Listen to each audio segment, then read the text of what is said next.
చెల్లెమ్మలకు అన్నదమ్ములకు కూడా నా హృదయపూర్వక నిండు వందనములు తెలియజేస్తున్నాను. సర్వోన్నతుడు సర్వశక్తుడైన దేవుని మహాకృప మనందరికీ తోడుగా ఉండి మరొకసారి ఈ సహవాసంలో సత్యవాక్యాన్ని విని బలపరచబడడానికి ఒక చక్కటి అవకాశం మనందరికీ దొరికింది. దేవుని జ్ఞానాన్ని మనం నేర్చుకుందాం, బైబిల్ యొక్క గొప్పతనాన్ని మనం అర్థం చేసుకుందాం, ఇతరులకు కూడా ఈ విషయాన్ని పరిచయం చేద్దాం. గుర్తుపెట్టుకోండి, మీరు చచ్చిపోతే ఏమీ చేయలేరు. ఏం చేసినా బతికుండగానే చేయాలి. బాగా అర్థం చేసుకోండి. మంట అనేది ఎప్పుడు మొదలవుతుందంటే మన హృదయంలో నేను బ్రతికున్నానన్న నిశ్చయత, చనిపోతానన్న జాగరూకత రెండూ మన మనస్సుకు తెలిసినప్పుడు. ఎప్పుడైతే ఈ నిశ్చయత, ఆ జాగరూకత రెండూ ఉంటాయో దాన్ని ఎలా సద్వినియోగం చేసుకోవాలి అనే దిశగా మీ అడుగులు ముందుకు కదులుతాయి. ఈ రెండూ లేనప్పుడు ఒక సాదాసీదాగా కాలప్రవాహంలో కొట్టుకుపోతూ అందరిలాగా మనం కూడా ఏదో ఒక రోజు మాయమైపోతాం. భక్తులు ఆ నిశ్చయత, ఈ జాగరూకత రెండూ కలిగి ఉన్నారు కాబట్టే వాళ్ళు సమయాన్ని సద్వినియోగం చేసుకుంటూ ఎట్టి పరిస్థితుల్లో ఒక డే అనేది నాకు వచ్చిందంటే the day is God's gift. Every day is God's gift. So దేవుడు నాకు ఇచ్చిన ప్రతి దినము అదొక అద్భుతమైన వెలకట్టలేని బహుమానము.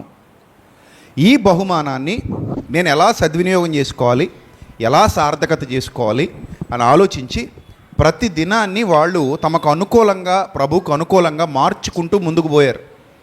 అందుకే వాళ్ళు ఎప్పుడు చచ్చిపోతామా అని భయపడలేదు. బతికుండగా ఏం చెయ్యాలి, ఏం చేయకుండా ఆగిపోతాము అని భయపడ్డారు. చావు గురించి ఏ భక్తుడు భయపడ్డు, ఎందుకంటే అది ఎలాగూ ఏదో ఒక రోజు వస్తుంది. కానీ మనం భయపడాల్సింది దేని గురించి అంటే దేవుడిచ్చిన దినాల్ని సద్వినియోగం చేసుకోకుండా దుర్వినియోగం చేసుకుని కానీ చచ్చిపోతానా అని భయపడాలి. నా పాయింట్ మీకు అర్థమైంది అనుకుంటున్నాను. అలా భయపడిన భక్తులు చరిత్ర సృష్టించారు, చరిత్రలో నిలిచిపోయారు. మన కళ్ళ ముందు గొప్ప సాక్షి సమూహం వలె, మేఘం వలె ఉన్నారు. మీరు కూడా ఎవ్రీడే, ప్రతిదినం కూడా దేవుడు నాకు ఒక గిఫ్ట్ ఇచ్చాడు, ఈ సమయాన్ని నేను ఎలా సద్వినియోగం చేసుకోవాలి, ఈ సమయాన్ని నేను ఎలా ఉపయోగించుకోవాలి, ఎలా బలపడాలి, ఎలా ఎదగాలి అనే భావజాలంతో బతకాలి. నువ్వు ఎక్కడున్నావు, ఏ స్థితిలో ఉన్నావు, ఎలా ఉన్నావు అది ముఖ్యం కాదు. నువ్వు ఏం చేస్తున్నావు అది ముఖ్యం. పెద్ద చిన్న దేవుడికి పక్షపాతం లేదు. బీద గొప్ప దేవుడికి పక్షపాతం లేదు. చిన్న పని పెద్ద పని దేవుడికి పక్షపాతం లేదు. నువ్వు ఏం చేసినా సరే ఆయన మహిమ కొరకు వాడబడుతున్నావా లేదా, ఆయన చిత్తం నీ బ్రతుకు ద్వారా నెరవేరుతుందా లేదా, ఆయన నామ మహిమార్థమై నువ్వు ఒక సాధనంగా ఉపయోగపడుతున్నావా లేదా, నీ వంతు పాత్ర, నీ ఉనికి ప్రభావవంతంగా అక్కడ కనబడుతుందా లేదా. ఇంకా గట్టిగా మాట్లాడితే నేను అంటాను, నువ్వు లేని లోటు తెలియాలి సంఘమా. సంఘానికి, సమాజానికి, దేవుని పరిచర్యలో వాడబడుతున్న వారికి నువ్వు లేకపోతే లోటుగా అనిపించాలి. అది స్ఫూర్తిదాయకమైన భక్తి జీవితం అంటే. ఏమనిపించాలి? నువ్వు కనబడకపోతే పెద్ద వెలితిలాగా అందరూ ఫీల్ అవ్వాలి. అంటే అంత ప్రభావవంతమైన పరిచర్య నువ్వు చేయగలగాలి. ఆ స్థాయికి నువ్వు ఎప్పుడైతే నిన్ను నువ్వు ఎదిగేలా చేసుకుంటావో దేవుని యొక్క పనిలో ఒక నిప్పు కణంలా నువ్వు మండుతున్నావని అర్థం. ఒక జ్యోతి వలె నువ్వు వెలుగుతున్నావని అర్థం. ఒక ప్రభావవంతమైన జ్వాల వలె నువ్వు ప్రకాశిస్తున్నావని అర్థం. అలా నువ్వు ఎప్పుడైతే తీర్చిదిద్దుకుంటావో, నీకు నువ్వే తర్పీదునిచ్చుకుంటావో దేవుడు నువ్వున్న ఈ చిన్న జీవితంలో, జీవితం చిన్నదే, మన ఊహల్లో పెద్దది కానీ రియాలిటీలో చిన్నది. మన ఊహల్లో మాత్రం జీవితం చాలా పెద్దది. ఎంత పెద్దదంటే మనకే తెలియదు. అందుకే మన ప్రణాళికలు ఒక 1000 ఏళ్ళకి సరిపడగా ఉంటాయి. చూస్తే బతికేది ఎంతకాలం బతుకుతాం? 50-60 ఏళ్ళకే పోతాం. ప్రణాళికలు చూస్తే 1000 ఏళ్ళకి సరిపడి ఉంటాయి. చాలామంది రాజకీయ నాయకులు స్విస్ బ్యాంకులో డబ్బులు దాచారట. ఆ డబ్బులు లెక్క నిజంగా మన భారతదేశానికి తెచ్చేస్తే, ఆ డబ్బులన్నీ మన భారతదేశానికి తెచ్చేస్తే మన భారతదేశం అభివృద్ధి చెందిన దేశాలలో టాప్ 10లోకి వెళ్ళిపోద్ది. ఎక్కడికి? టాప్ 10లోకి. ఈ టాప్ 10లోకి వెళ్ళనివ్వకుండా కొంతమంది తమ స్వార్థపూరిత ప్రయోజనాల కోసం అందరికీ దెబ్బకొట్టి తీసుకెళ్ళి డబ్బంతా తీసుకెళ్ళి స్విస్ బ్యాంకులో దాచారు. వాళ్ళ ఆలోచన ఏంటంటే 3030లో ఇప్పుడు అప్పుడు 3030లో నేను మా మనవలు ఉండటానికి ఒక మంచి ఇల్లు ఉండాలి అంటే ఎప్పటికంటే అప్పుడు పరిస్థితులు కొంచెం తేడాగా ఉంటాయి కాబట్టి అప్పటికి కూడా నేను బతుకుంటాను కాబట్టి ఎప్పటికీ 3030 నాటికి అప్పటికి కూడా నేను బతుకుంటాను కాబట్టి అప్పుడు వీటిని వినియోగించుకోవాలంటే ఈ డబ్బు మనకు ఉపయోగపడే విధంగా మనం ఎక్కడ దాచుకోవాలి, దీన్ని స్విస్ బ్యాంకులో దాచుకోవాలని దాచుకున్నారు వాళ్ళు. ఎప్పటికీ 3030కి 4040కి 5050కి దాచుకున్న డబ్బులై. అంటే వాళ్ళ ఊహల్లో వాళ్ళ జీవితం ఎంత ఉంది, అబ్బో చాలా పెద్దది ఉంది. కానీ రియాలిటీలోకి వచ్చేసరికి ఎంత అయిపోయింది, బెత్తెడంతా ఆవిరంతా ఇంతలో కనబడి అంతలో మాయమయ్యేంత. సో కాబట్టి ఎప్పుడు కూడా మనం రియాలిటీలో బతకాలి తప్ప ఊహల్లో బతకూడదు. సమాజం ఎప్పుడు ఊహల్లో బతుకుతుంటుంది. ఊహల్లో బతకండి సంగమా, ఎప్పుడు ఎక్కడ బతకండి, రియాలిటీలో బతకండి. నేడు అనబడు సమయం ఉండగానే అన్నాడు దేవుడు. ఏమన్నాడు ఆయన, నేడు అనబడు సమయం ఉండగానే అన్నాడు. ఈ నేడు అనబడే సమయమే మన సమయం. రేపు మనది కాదు, నిన్న మనది కాదు. నేడు అనబడే సమయం ఏదైతే ఉందో అది మాత్రమే నీది. దాన్ని ఎవరు సద్వినియోగం చేసుకుంటారో వాళ్ళు ధన్యులు. అందుకే ఒక సేవకుడిగా నా బాధ్యత ఎప్పుడు ఏమనిపిస్తుంది అంటే, నేను ప్రసంగికుడిగా ఉన్నాను, నాయకుడిగా ఉన్నాను, పరిచారకుడిగా ఉన్నాను, దేవుని యొక్క జ్ఞానాన్ని వాదించి ఒప్పించి గెలవడానికి ఆయన ద్వారా నిలబెట్టబడిన వాడుగా ఉన్నాను. నేను నా సంఘానికి ఇచ్చే కంటెంట్ ఎలా ఉండాలి అని ఎప్పటికప్పుడు ఆలోచించుకుంటూ నేను ఒక ప్రసంగం చేస్తున్నానంటే ఈ ప్రసంగం సాదాసీదాగా ఉండకూడదు, ఈ ప్రసంగం ఏదో సరదాగా చెప్పినట్టు ఉండకూడదు, ఈ ప్రసంగం ఏదో టైంపాస్కి చెప్పినట్టు ఉండకూడదు, బలమైన ముద్ర వేయాలి. ప్రతిరోజు నేను అలా అనుకునే వేదిక మీదకి వచ్చి నిలబడతాను. ఈ వేదికే కాదు, ఏ వేదికైనా అలాగే నిలబడతాను. ఏ వేదిక ముందుకెళ్ళినా నా బ్యాక్గ్రౌండ్లో అంత వర్క్ ఉంటుంది, అంత కష్టం ఉంటుంది. అలా బ్యాక్గ్రౌండ్ వర్క్ చేసిన తర్వాత నాకు చాలాసార్లు చెప్పాను, నాకు నేనే 100 కౌంటర్లు వేసుకున్న తర్వాత, నాకు నేనే 100 సార్లు ఆలోచించుకున్న తర్వాత అప్పుడు సమాజంలో బహిరంగంగా నిలబడి మాట్లాడటం మొదలు పెడతాను. అలా అందరినీ వెలిగించాలి అనే తపనతో తాపత్రయంతో ముందుకు కదులుతాను. నా ప్రసంగాలు వింటున్నటువంటి నా పిల్లలందరికీ, ఆత్మీయులందరికీ సంగతి తెలుసు. ఎందుకంటే వాళ్ళు ఎలా డెవలప్ అయ్యారో, వాళ్ళు ఎలా వర్ధిల్లుతున్నారో, వాళ్ళు వర్ధిల్లడం మాత్రమే కాకుండా ఇతరులకు కూడా ఈ సమాచారాన్ని ఎలా చేరవేస్తూ, ఇదిగో మా అన్నయ్య ప్రసంగాలు వినండి, ఈ సందేశాలు అర్థం చేసుకోండి, ఈ జ్ఞానాన్ని అర్థం చేసుకోండి అని వాళ్ళు ఇతరులకు, వాళ్ళ బంధువులకు, స్నేహితులకు కూడా షేర్ చేసేటువంటి పిల్లలు మన పిల్లలు ఉన్నారంటే కారణం వాళ్ళు దేవుని జ్ఞానం పట్ల అమితమైన ఆసక్తి కలిగి ఉన్నారు. ఆ అమితమైన ఆసక్తికి తగిన విధంగా ఒక వంటోడుగా నేను వంట చేసి వాళ్ళకి ఏం చేస్తున్నాను, వడ్డిస్తున్నాను అక్షయమైన ఆహారాన్ని. కాబట్టి వింటున్న తింటున్న దేవుని పిల్లలందరూ కూడా మరింత శక్తివంతులుగా మారాలి, మరింత జ్ఞానవంతులుగా మారాలి. ఒక సేవకుడిని నమ్మి మీరు ఇక్కడికి వచ్చి కూర్చున్నారంటే ఆ సేవకుడు మీరు పెట్టుకున్న నమ్మకాన్ని నిలబెట్టుకోగలగాలి, పైనున్న దేవుడు తన మీద పెట్టుకున్న నమ్మకాన్ని కూడా నిలబెట్టుకోగలగాలి. అలా నిలబెట్టుకోలేకపోతుంటే ఆ సేవకుడు ఫెయిల్యూర్ అని అర్థం. ఒక ఫెయిల్యూర్ క్యాండిడేట్గా ఒక సేవకుడు ఎప్పుడూ మిగిలిపోకూడదు. ముందు కూర్చున్న సంఘాన్ని, వారు పెట్టుకున్న నమ్మకాన్ని నిలబెట్టుకోవాలి. అలాగే పైన మనల్ని చూస్తున్న దేవుని నమ్మకాన్ని కూడా నిలబెట్టుకోవాలి. సత్యవాక్యాన్ని అంత ఉన్నట్టుగా చక్కగా ఉపదేశిస్తూ ముందుకు కదలాలి. వాళ్ళు వట్టి కుండలుగా వచ్చి నిండు కుండలుగా తమ గృహాలకు తిరిగి వెళ్ళామన్న భావనతో ఆరాధనలో నుండి వెళ్ళాలి. నిజమే, హోటల్కి వెళ్ళి ఆకలితో వచ్చామనుకోండి, అది హోటల్ అనిపించుకుంటుందా? హోటల్కి వెళ్ళాం, 2 గంటలు కూర్చున్నాం అక్కడ, బయటకు వచ్చి బిల్లు కట్టి బయటకు వచ్చేటప్పుడు కూడా ఇంకా ఎలా ఉంది, ఇంకా ఆకలిగానే ఉంది, కడుపు కాలిపోతుంది. అంటే దాన్ని హోటల్ అంటావా? అది హోటల్ కాదు. ఇంకా అంటే నువ్వు వెళ్ళావు కానీ ఏమీ పెట్టలేదు, నువ్వు వెళ్ళావు కానీ ఏమి అక్కడ తినలేదు. సంఘం అలా ఉండకూడదు. మనం సంఘానికి వెళ్ళాం, కూర్చున్నాం, అక్కడ దేవుని మాటలు వింటున్నాం అంటే ఖచ్చితంగా మనం నేర్చుకొని ఇంటికి వచ్చే వాళ్ళంగా ఉండాలి. ఓ నేను వెళ్ళాను, విన్నాను, నేర్చుకున్నాను, బలపరచబడ్డాను, నా గృహానికి తిరిగి వెళుతున్నాను.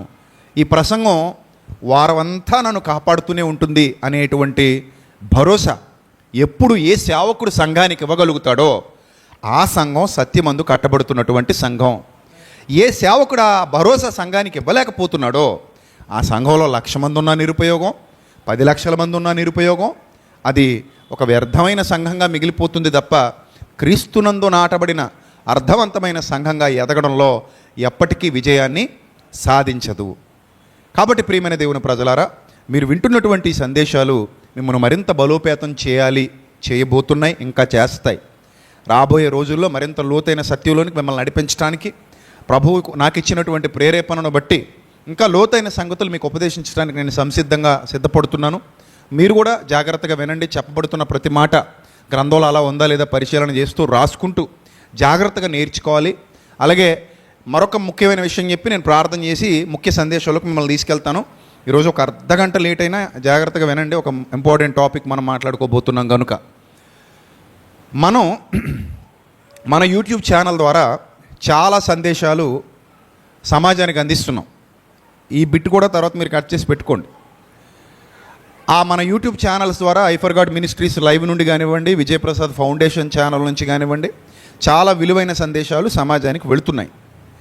ఇక్కడ నేను మీకు చెప్పదలిచింది ఏంటంటే, నా పిల్లలుగా, నా దగ్గర వాక్యం నేర్చుకుంటున్నటువంటి నా బిడ్డలుగా, ఆడపిల్లలకి మగపిల్లలకి అందరికీ నేను చెప్పేటువంటి విషయం ఏమిటంటే, ఒకప్పటి దినాలు లాంటి దినాలు కావు ఇవి. మనందరి చేతుల్లోకి మొబైల్ వచ్చి కూర్చుంది.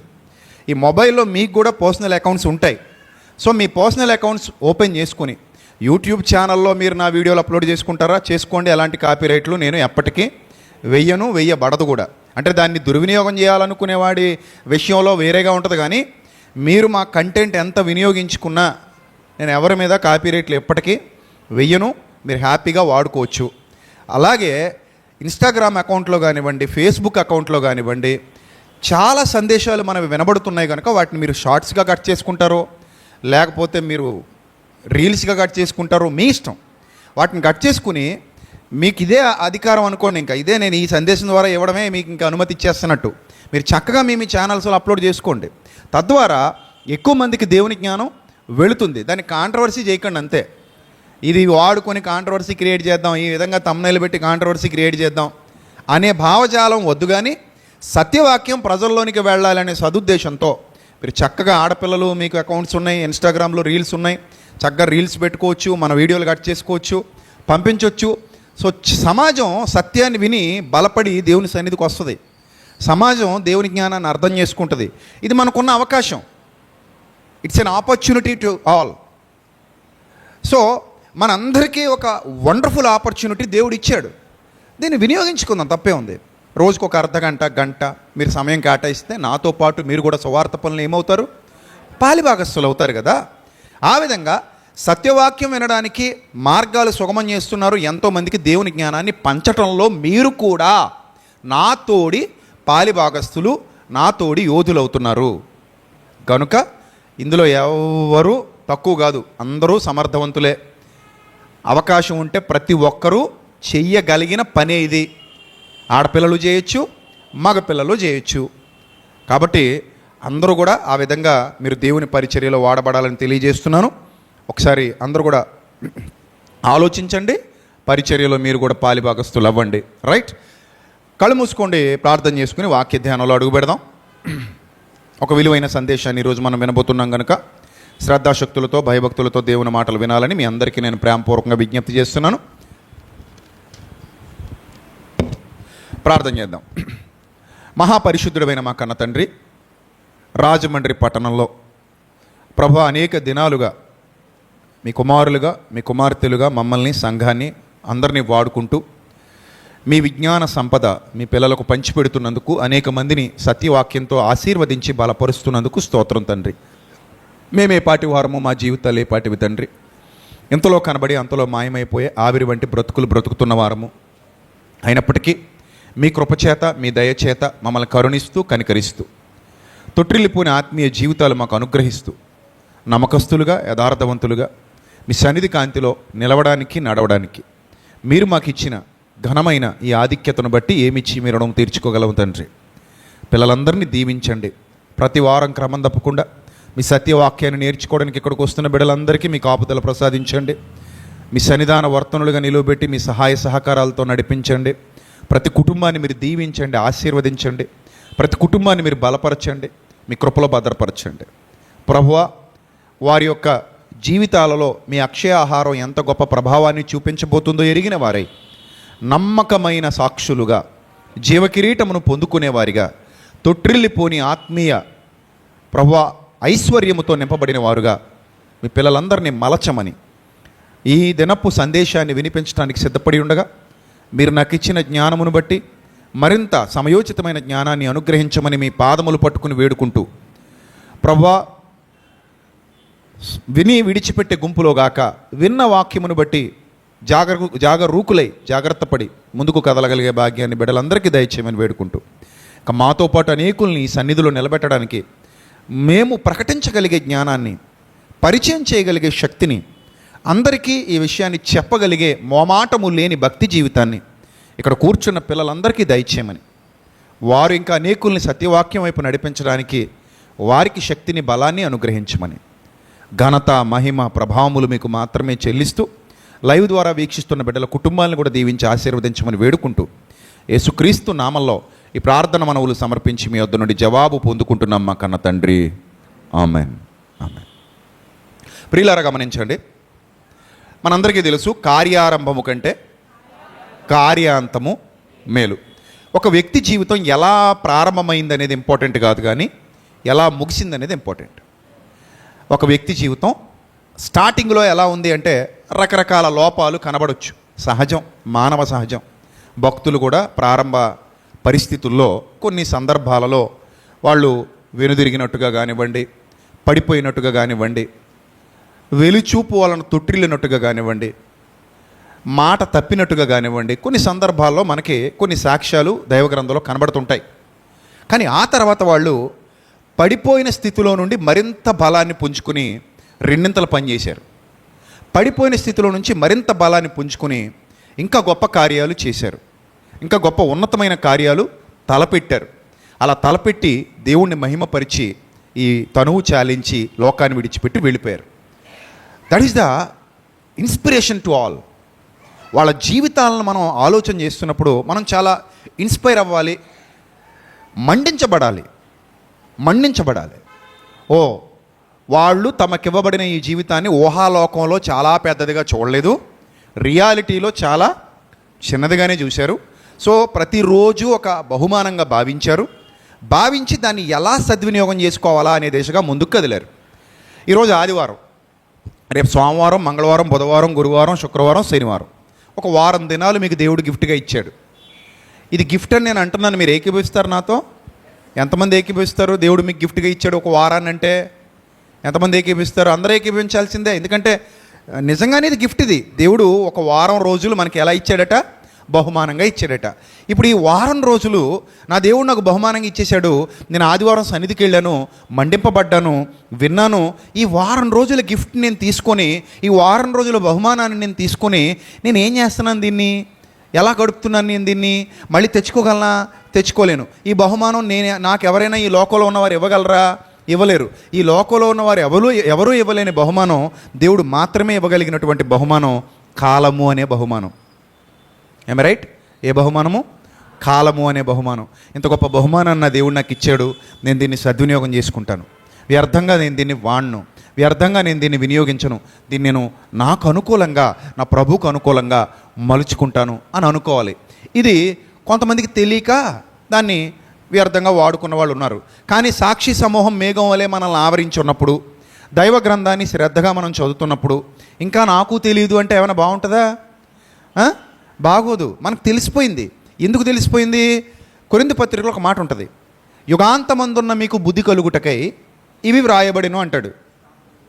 దృష్టాంతములుగా వారికి సంభవించిన సంగతులు మీకెందుకు వ్రాయబడ్డాయంటే యుగాంతమందున్న వారికి బుద్ధి కలుగుటకు రాయబడ్డాయట. అంటే ఇదిగో నాయన, వాళ్ళు ఇలాంటి తప్పులు చేశారు, ఆ తప్పులన్నీ మీకు రాసిస్తున్నాను. ఆ తప్పుల్ని చూసి మీరు పడిపోకుండానట్లు గుణపాఠాలు నేర్చుకోవాలి. వాళ్ళకి తెలియదు, కానీ మనం చరిత్ర చదివేసుకున్న తర్వాత ఓహో ఈ రూట్లో వెళ్తే ఈ దెబ్బ తిన్నారు కాబట్టి మనం ఈ రూట్లో వెళ్ళకూడదు. మనం ఈ రూట్లో వెళ్తే మనం కూడా ఏం తింటాం?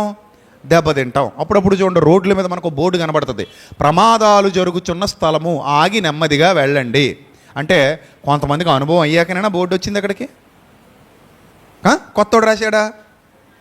చెప్పండి, కొత్తోడు రాశాడా? అనుభవం అయ్యాక వచ్చిందా బోర్డు? అది ఆల్రెడీ చాలా అనుభవాలు వచ్చేసాక ఈ అనుభవాలన్నిటినీ రంగరించి రాసినటువంటి బోర్డు అది. అంటే చాలామంది ఇక్కడ రక్తం కక్కుని చచ్చారు నాయన, చాలామంది ఇక్కడ నేల మీద తమ ప్రాణాలు ధారపోశారు. ఈ సెంటర్ చాలామందిని మింగేసింది, లేదా ఈ మలుపు చాలామందిని తినేసింది, చంపేసింది.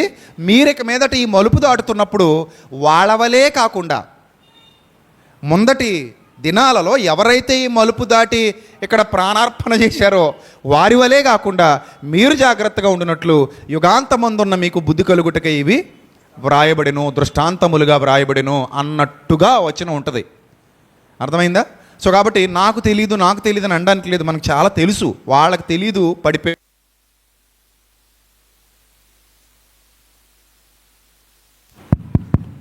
రైట్ ఆగింది ఎందుకో మరి. బ్యాటరీస్ కొత్తవి కదా, అది బ్యాటరీస్ మార్చారు. సో వాళ్ళకి తెలీదు, పడిపోయారు. సో మనకు తెలుసు కాబట్టి మనం ఏం చేయకూడదు? పడిపోకూడదు. రైటా? రైట్. ఇప్పుడు ఒక వ్యక్తి చరిత్ర మనం చూద్దాం దైవ గ్రంథంలో. పేతురు గారిని ఒకానొక దినాన అరెస్ట్ చేశారు. ఎందుకు అరెస్ట్ చేశారు అని అంటే, పేతురు గారు సత్య సువార్త ప్రకటిస్తూ, నీతి సువార్త ప్రకటిస్తూ, దేవుని జ్ఞానాన్ని పంచుతూ ప్రారంభ శతాబ్దంలో ఒక క్రీస్తు విప్లవానికి ఒక ప్రభంజనంలా ముందుకు కదులుతున్నాడు. ప్రారంభ శతాబ్దంలో అపోస్తలులు అగ్రగణ్యుడిగా ఒక ప్రభంజనాన్ని సృష్టిస్తున్నాడు. క్రీస్తు సత్య సువార్త వ్యాప్తి కొరకు పరిగెడుతున్నాడు అపోస్తలుడైన పేతురు. అలాంటి సమయంలో పేతురు గారిని అరెస్ట్ చేసి చెరసాల్లో పెట్టారు. చూడండి, అపోస్తలుల కార్యాలు 12వ అధ్యాయము, అపోస్తలుల కార్యాలు 12వ అధ్యాయము 1వ వచనం. దాదాపు అదే కాలమందు రాజైన హేరోదు అగ్రిప్ప 1 అనేవాడు సంఘపు వారిలో కొందరిని బాధ పెట్టుటకు బలాత్కారముగా పట్టుకొని యోహాను సహోదరుడి యాకోబునేమో ఖడ్గంతో చంపించాడు. ఇది యూదులకు ఇష్టమైన కార్యం అని తెలుసుకొని, చూసారా, అప్పుడప్పుడు చూడండి పాలకులు ప్రజలకు ఏది ఇష్టమైతే అటు వెళ్ళిపోతుంటారు, నీతి న్యాయాలు వదిలేస్తుంటారు. ఇక్కడ ఎక్కువ మెజారిటీ ఆఫ్ పీపుల్కి క్రైస్తవుల్ని చంపడం ఇష్టమట. మెజారిటీ ఆఫ్ పీపుల్కి ఆ రోజుల్లో క్రైస్తవుల్ని చంపడం, ఇబ్బంది పెట్టడం ఇష్టం. ఆ మెజారిటీ పీపుల్ ఎవరు? యూదులు. వీళ్ళ పరిపాలన క్రింద ఉన్నారు, రోమన్ల పరిపాలన క్రింద ఉన్నారు. వాళ్ళు వాళ్ళ మతంలో నుండే మరో మతం వచ్చిందని భ్రమిస్తున్నారు, కానీ వాళ్ళు సత్యం తెలుసుకోలేకపోతున్నారు.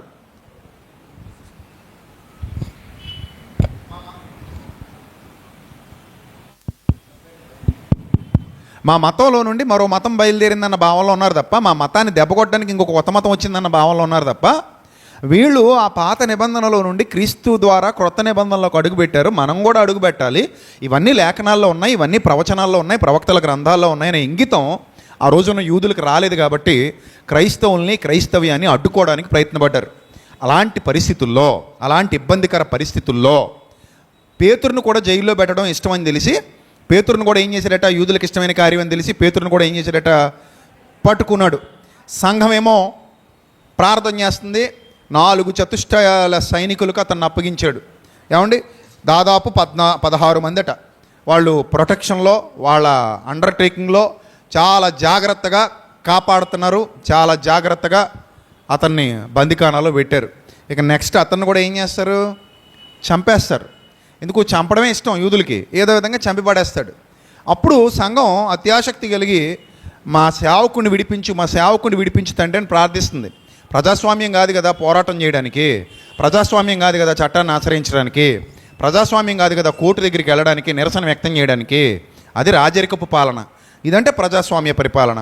ఆ రాజరికపు పాలనలో ఇక ప్రార్థన చేయడం కంటే దారి ఇంకోటి లేదు. ప్రజాస్వామ్య ప్రభుత్వంలో కూడా ప్రార్థనలు చేస్తానంటే కుదరదు. ఇప్పుడున్న చట్టాన్ని మీరు ఏం చేసుకోవాలి, సద్వినియోగం చేసుకోవాలి. ఇది ప్రజాస్వామ్య ప్రభుత్వం, అదేమో రాజరికపు ప్రభుత్వం. ఇప్పుడు ప్రార్థన చేయాలి, చట్టాన్ని కూడా సద్వినియోగం చేసుకోవాలి, రెండూ చేయాలి. అప్పుడంటే రెండో చేయడానికి అవకాశం లేక ఒకటే చేశారు. ఇప్పుడు రెండింటి ద్వారా కూడా దేవుడు ఏం చేయగలడు, కార్యం చేయగలడు. కాబట్టి చట్టం మనకి కూడా సమానమే, ఎవరికైనా ఒకటే. We are all Indians. భారతీయులందరికీ చట్టం సమానమే. చట్టాన్ని మనం వినియోగించుకోవచ్చు. రైట్. ఇప్పుడు ప్రార్థన చేశారట. ప్రార్థన చేస్తున్నటువంటి తరుణంలో చూడండి 12వ వచనం, 11వ వచనం. పేతురుకు తెలివి వచ్చి దూతలు బయటపడేసిన తర్వాత, రిలీజ్ అయిపోయిన తర్వాత, ప్రభు తన దూతను పంపి హేరోదు చేతుల నుండి యూదులను ప్రజలు నాకు చేయనుద్దేశించిన వాటన్నిటి నుండి నన్ను తప్పించి ఉన్నాడని ఇప్పుడు నాకు నిజముగా తెలియనని అనుకున్నాను. అపోస్తుల కార్యాలు 12-11 చదువుతున్నాను నేను. నెక్స్ట్, ఇట్లు ఆలోచించుకొని అతడు మార్కు అను మారు పేరు గల యోహాను తల్లి అయిన మరియ ఇంటికి వచ్చెను. ఎవరింటికి వచ్చాడట? మార్కు అను మారు పేరు గల యోహాను. 2 పేర్లు ఉన్నాయి ఆయనకి. ఒకటి మార్కు, రెండవది యోహాను. మార్క్ అనేది మారు పేరు, యోహాన్ అనేది మరో పేరు. ఈ మార్క్ అను మారు పేరు గల యోహానను ఆ వ్యక్తికి మరియా అనే ఒక తల్లి ఉంది. చాలామంది మరియలు ఉంటారు మనకు బైబిల్ గ్రంథంలో. యేసుప్రభు తల్లి ఒక్కరే కాదు, చాలామంది మరియలు ఉంటారు. ఏమండి? ఈ మార్కు తల్లి అయిన మరియా ఇంటికి వచ్చాడట. ఎవరో ఈ ఇంటికి వచ్చింది? పేతురు గారు. అంటే యెరూషలేములో ఉంది ఇల్లు. ఈ ఫ్యామిలీ ఎక్కడ నివసిస్తుంది? యెరూషలేములో నివసిస్తుంది. అలా యెరూషలేములో రాజులు సైతం ఇబ్బందులకు గురి చేస్తున్నటువంటి పరిస్థితులు చుట్టూతా ఉన్నా కూడా ఈ ఇల్లు ఎంత గొప్ప విశ్వాసంతో కూడిన ఇల్లు అంటే, అక్కడ అనేకులు కూడి ప్రార్థన చేయుచుండిరి అని ఉంది అక్కడ. అంటే ఇప్పుడు ఇప్పట్లాగా మందిరాలు పెట్టుకోవడానికి లేదు కదా. ఎప్పట్లాగా ఒక ప్లేస్ తీసుకుని ఆ ప్లేస్లో ఆరాధన చేయడానికి వీలు లేదు, పరిస్థితులు బాగాలేదు. అప్పుడు ఒక ఇల్లు ఇచ్చేసింది, మనందరం మన ఇంట్లో కూడుకుందాం, ఇక్కడే ఆరాధన చేద్దాం. ఎక్కడ 2-3 కూడి ఉందరో అక్కడ ప్రభు యొక్క మహిమ శక్తి ఉంటాయి కనుక ఇల్లు అయితే ఏంటి, ఇంకోటైతే ఏంటి, ఇంకోటైతే ఏంటి, మనం కూడుకున్న చోటే సంఘం ఉంది, మనం కూడుకున్న చోటే పరిశుద్ధాత్ముడు ఉన్నాడు, మనం కూడుకున్న చోటే ప్రభు ఉన్నాడు కనుక మనందరం మా ఇంట్లో కూడుకుందామని చెప్పేసి ఆమె తన ఇంటిని ఇచ్చిందంటే మరి విశ్వాస వీరురాలా కదా. సంపన్న కుటుంబం కూడా, సంపన్న కుటుంబం, విశ్వాస సంబంధమైన కుటుంబం, భక్తిగల కుటుంబం. మార్కు అనే మారు పేరు గల ఈ యోహాన్ అనే ఆయన ఆ ఇంటికి చెందినవాడు. ఆమె కుమారుడు, ఆ మరియకు పుట్టినటువంటి కుమారుడు ఈ మార్కు అను మారు పేరు గల యోహాను. సో ఆ ఇంటికి పేతురు గారు వచ్చినట్టుగా మనకు అర్థమవుతుంది. అయితే అతడు తలవాకిటి తలుపు తట్టుచుండగా హృదయ అని ఒక చిన్నది ఆలకించుటకు వచ్చెను. ఆమె పేతురు స్వరము విని గుర్తుపట్టి సంతోషము చేత తలుపు తీక లోపలకు పరిగెత్తుకుని పోయి పేతురు తలుపు నొద్ద నిల్చున్నాడని చెప్పింది. అయితే వారు దానికి ఆమెను ఏమంటారంటే పిచ్చిది అంటారు. చాలామంది గ్రంథకర్తలు చెప్తారు ఈ హృదయ అనే చిన్నది ఎవరో కాదు, మార్కు గారి ఇంట్లో పనికి కుదిరినటువంటి ఒక పని మనిషి అని చెప్తారు. అది చరిత్రకారులు చెప్పేటువంటి విషయం. బైబిల్లో దానికి సంబంధించినటువంటి వివరాలు ఏవి లేవు. కానీ ఆమె కూడా ఈ కుటుంబంతో పాటు ప్రభువుని ఏం చేసింది? విశ్వసించింది. ప్రారంభ సంఘం ఎప్పట్లాగా ప్రశాంతమైన వాతావరణం లేదప్పుడు, చాలా ప్రమాదకరమైన పరిస్థితులు. ఎక్కడ ఇప్పుడు ఇలాగా ఎంతమంది కూడుకుని ప్రభువుని ఆరాధిస్తున్నారని తెలిస్తే రోమా సైనికులు వచ్చి ఎక్కడ ఉండేవారు? ఎప్పటికీ గుమ్మం దగ్గర ఉండేవారు అనమాట. మనందరినీ తీసుకెళ్ళి ఎక్కడ పడేసేవారు? లోపల పడేసేవారు. అయితే చంపేవారు, లేకపోతే కొట్టేవారు. ఇప్పుడు ఎంత అనుకూలంగా పరిస్థితులు ఉంటేనే ఆదివారం సాయంత్రం బిర్యానీ తిని పడుకోవాలండి, పొద్దునే పనికి వెళ్ళాలి కదండి, మళ్ళీ సాయంత్రం కూడా ఆరాధన అంటే మా వల్ల కాదండి, అందుకని లైవ్లో చూసేసి ఏం చేస్తామండి? నిద్రపోతామండి అనుకునేటువంటి మనుషులు ఉన్న దినాలు ఇవి. నిజంగా చాలామంది మనోళ్ళు కూడా అంటున్నారట, అప్పుడప్పుడు నాకు అనిపిస్తుంది లైవ్ ఇవ్వడం మానేస్తే బాగుంటుంది అనిపిస్తుంది. ఎందుకో చెప్పనా? లైవ్ ఎందుకు ఇస్తుందని చెప్పనా? దూరదేశాల్లో, దూర ప్రాంతాల్లో చాలామంది అక్క చెల్లెమ్మలు, అన్నదమ్ములు ఉండిపోయారు. ఈ లైవ్ వాళ్ళ కోసమే, దూర ప్రాంతాల్లో ఉన్న వాళ్ళ కోసం. కానీ చాలామందికి ఏమనిపిస్తుందంటే లైవ్ వస్తుంది కదండి, మంచమే పడుకొని కాలు మీద కాలు అలా వేసుకొని ఏం చేయొచ్చు అంతే, అలా చూసేస్తే అంతే, ఆరాధన అయిపోయింది. ఇటు పక్కనే ఉన్నా కూడా ఎంత దారుణం చూడండి, ఎంత దారుణం. పోను ఏదైనా ఏ బొల్లేనిలోనో, ఏ మానసాలోనో, ఏ జిఎస్ఎల్లోనో సరదాగా వెళ్ళామంటే అక్కడ ఫోన్ పెట్టుకు కాలు మీద కాలు వేసుకు చూసుకున్నామంటే ఒక అర్థం ఉంది. అలా ఎప్పుడైనా ఎక్స్కర్షన్కి వెళ్ళినప్పుడు, ఎప్పుడైనా పిక్నిక్కి వెళ్ళినప్పుడు, అలాంటప్పుడు చూసామంటే ఏదో ఒక అర్థం ఉంది. ఏడు చక్కగా ఇంట్లో కూర్చొని మటన్ కూర వండుకుంటూ, చికెన్ కూర వండుకుంటూ, తింటూ, బిర్యానీ పార్టీలు చేసుకుంటున్నప్పుడు కూడా మనకేం ఏమనిపిస్తుంది? బద్ధకం, అది చచ్చిపోవాలి మీలో. ఎదగలేరు, లేకపోతే భక్తిలో ఎదగలేరు. ఆ బద్ధకం చావాలి. ఒక నిబంధన కావాలి, ఒక క్రమశిక్షణ కావాలి. నువ్వు ఎప్పుడు క్రమశిక్షణగా ఉంటావో దేవుని ఆశీర్వాదం కూడా నీ వెంట నడుస్తుంది. నా బిడ్డ నా సన్నిధికి ఎప్పుడూ విలువిస్తుంది. నా సన్నిధికి విలువిచ్చేవాడికి నేను విలువిస్తాను అనుకుంటాడు దేవుడు. నా వాక్యానికి, నా జ్ఞానానికి, నా సన్నిధికి విలువిచ్చే బిడ్డలకు నేను విలువిస్తాను. అందుకే ఎన్ని పనులున్నా పక్కన పెట్టి ముందు మనం దేనికోసం ముందడుగేయాలి? సత్యవాక్యం కొరకు ముందడుగేయాలి. దేవుని జ్ఞానం కొరకు ఎప్పుడూ ఆరాటపడుతూ ఉండాలి. దేవుని జ్ఞానం కొరకు ఎప్పుడూ పరుగులు తీస్తూ ఉండాలి. సరే, అలాంటి దుర్దినాలలో కూడా వాళ్ళు సంఘముగా కూడుకున్నారట. వాళ్ళ హెడ్ని అరెస్ట్ చేసేసినా కూడా ఒక రకంగా సంఘంలో నాయకుడు ఎవరు మరి? క్రీస్తు తర్వాత ఈయనే. క్రీస్తు తర్వాత ఈయనే, ఆయన శిరస్సు, ఆయన తర్వాత ఈయనే నాయకుడు. నాయకుడిగా ఉన్న వ్యక్తిని అరెస్ట్ చేసేసినా కూడా వీళ్ళందరూ ఏం చేశారట? అందరూ కలిసి ఏం చేస్తున్నారు? ప్రార్థన చేస్తున్నారు. అది ఇన్స్పిరేషన్ అంటే. అంతే తప్ప ఎందుకులండి ఆయన్నే అరెస్ట్ చేశారు, ఇంక మనం ఎంత, అసలునే తీసుకెళ్ళి లోపల పడేశారు, ఇంక మనమేంటి కొసరు, అసలుకే దిక్కులేదు, ఇంక కొసరకేం వచ్చింది, మనకు కూడా పెడతారు ఎసరు, ఇంకెందుకు మనం కూడా ఏం చేద్దాం, డిస్పస్, మీ దారి మీది మా దారి మాది అందాం అనుకుంటే అది అసలు విశ్వాసమే కాదు. కానీ చాలా బలంగా నిలబడ్డారు, శక్తిగా నిలబడ్డారు. అదే గుడ్ ఫ్యామిలీ. అది ఆ ఫ్యామిలీ యొక్క ఇంట్రడక్షన్ ఇస్తున్నాను మీకు. ఆ ఫ్యామిలీని మీకు పరిచయం చేస్తున్నాను. మరియ గారి కుమారుడు మార్కు అను మారు పేరు గల యోహాను. వీళ్ళు సంపన్న కుటుంబం. ఈ కుటుంబం దేవుని దయ వల్ల కొంచెం పచ్చగా ఉన్న కుటుంబం. అర్థమైందా? ఇప్పుడు పచ్చగా ఉందా వెచ్చగా ఉందా ఇంపార్టెంట్ కాదు, దేవుడు మెచ్చే విధంగా ఉందా లేదా అనేది ఇంపార్టెంట్. ఒకవేళ నువ్వు ప్రభు కృప వల్ల సంపన్న స్థితిలో పుట్టావేమో, మీ తాత ముత్తాతలు బాగానే సంపాదించారేమో, నీకు ఆస్తిపాస్తులు కలిగి ఉన్నాయేమో, అయితే ఏంటి, నువ్వు కూడా ప్రభు పనిలో దాసుడివే, దాసురాలివే. అది గుర్తించగలగాలి. కొర్నేలిలాగా ఆలోచించాలి, అరిమత యోసేపులాగా ఆలోచించాలి. నీ ధనమును బట్టి గర్వించక ఇతరులకు నీ ధనములో పాలిచ్చు దానమై ఉండాలి అని తిమోతి పత్రికలో వ్రాయబడినట్టుగా నీకు ధనం ఎంతైనా కలగొచ్చు. రేపొద్దున నీ పిల్లలు బాగా సంపాదించవచ్చు, ఆర్థిక స్థిరత్వం మీ అందరికీ రావచ్చు, గొప్ప ధన సంపన్నులుగా మీరు మారవచ్చు. చెప్పలేము, దేవుడు ఇవ్వడు అని నేను చెప్పను, అది రాదు అని కూడా నేను చెప్పను. ఆయన ఇవ్వాలనుకుంటే ఎవరికైనా ఇస్తాడు, ఇవ్వగలడు కూడా. ఆయన ఇచ్చే కొలది నువ్వేం చేయాలి? నువ్వు దాన్ని సద్వినియోగం చేసుకోగలగాలి, దుర్వినియోగం చేయకూడదు. ఆయన నీకు ఇచ్చే కొలది నువ్వు ఆయన పనిలో వాడబడగలిగే స్థితికి ఎదగాలి తప్ప బాగానే ఇచ్చాడని చెప్పి అదిగో స్విస్ బ్యాంకులో దాచుకున్నట్టు 3030లో తిందామని అనుకోకూడదు. అర్థమైందా?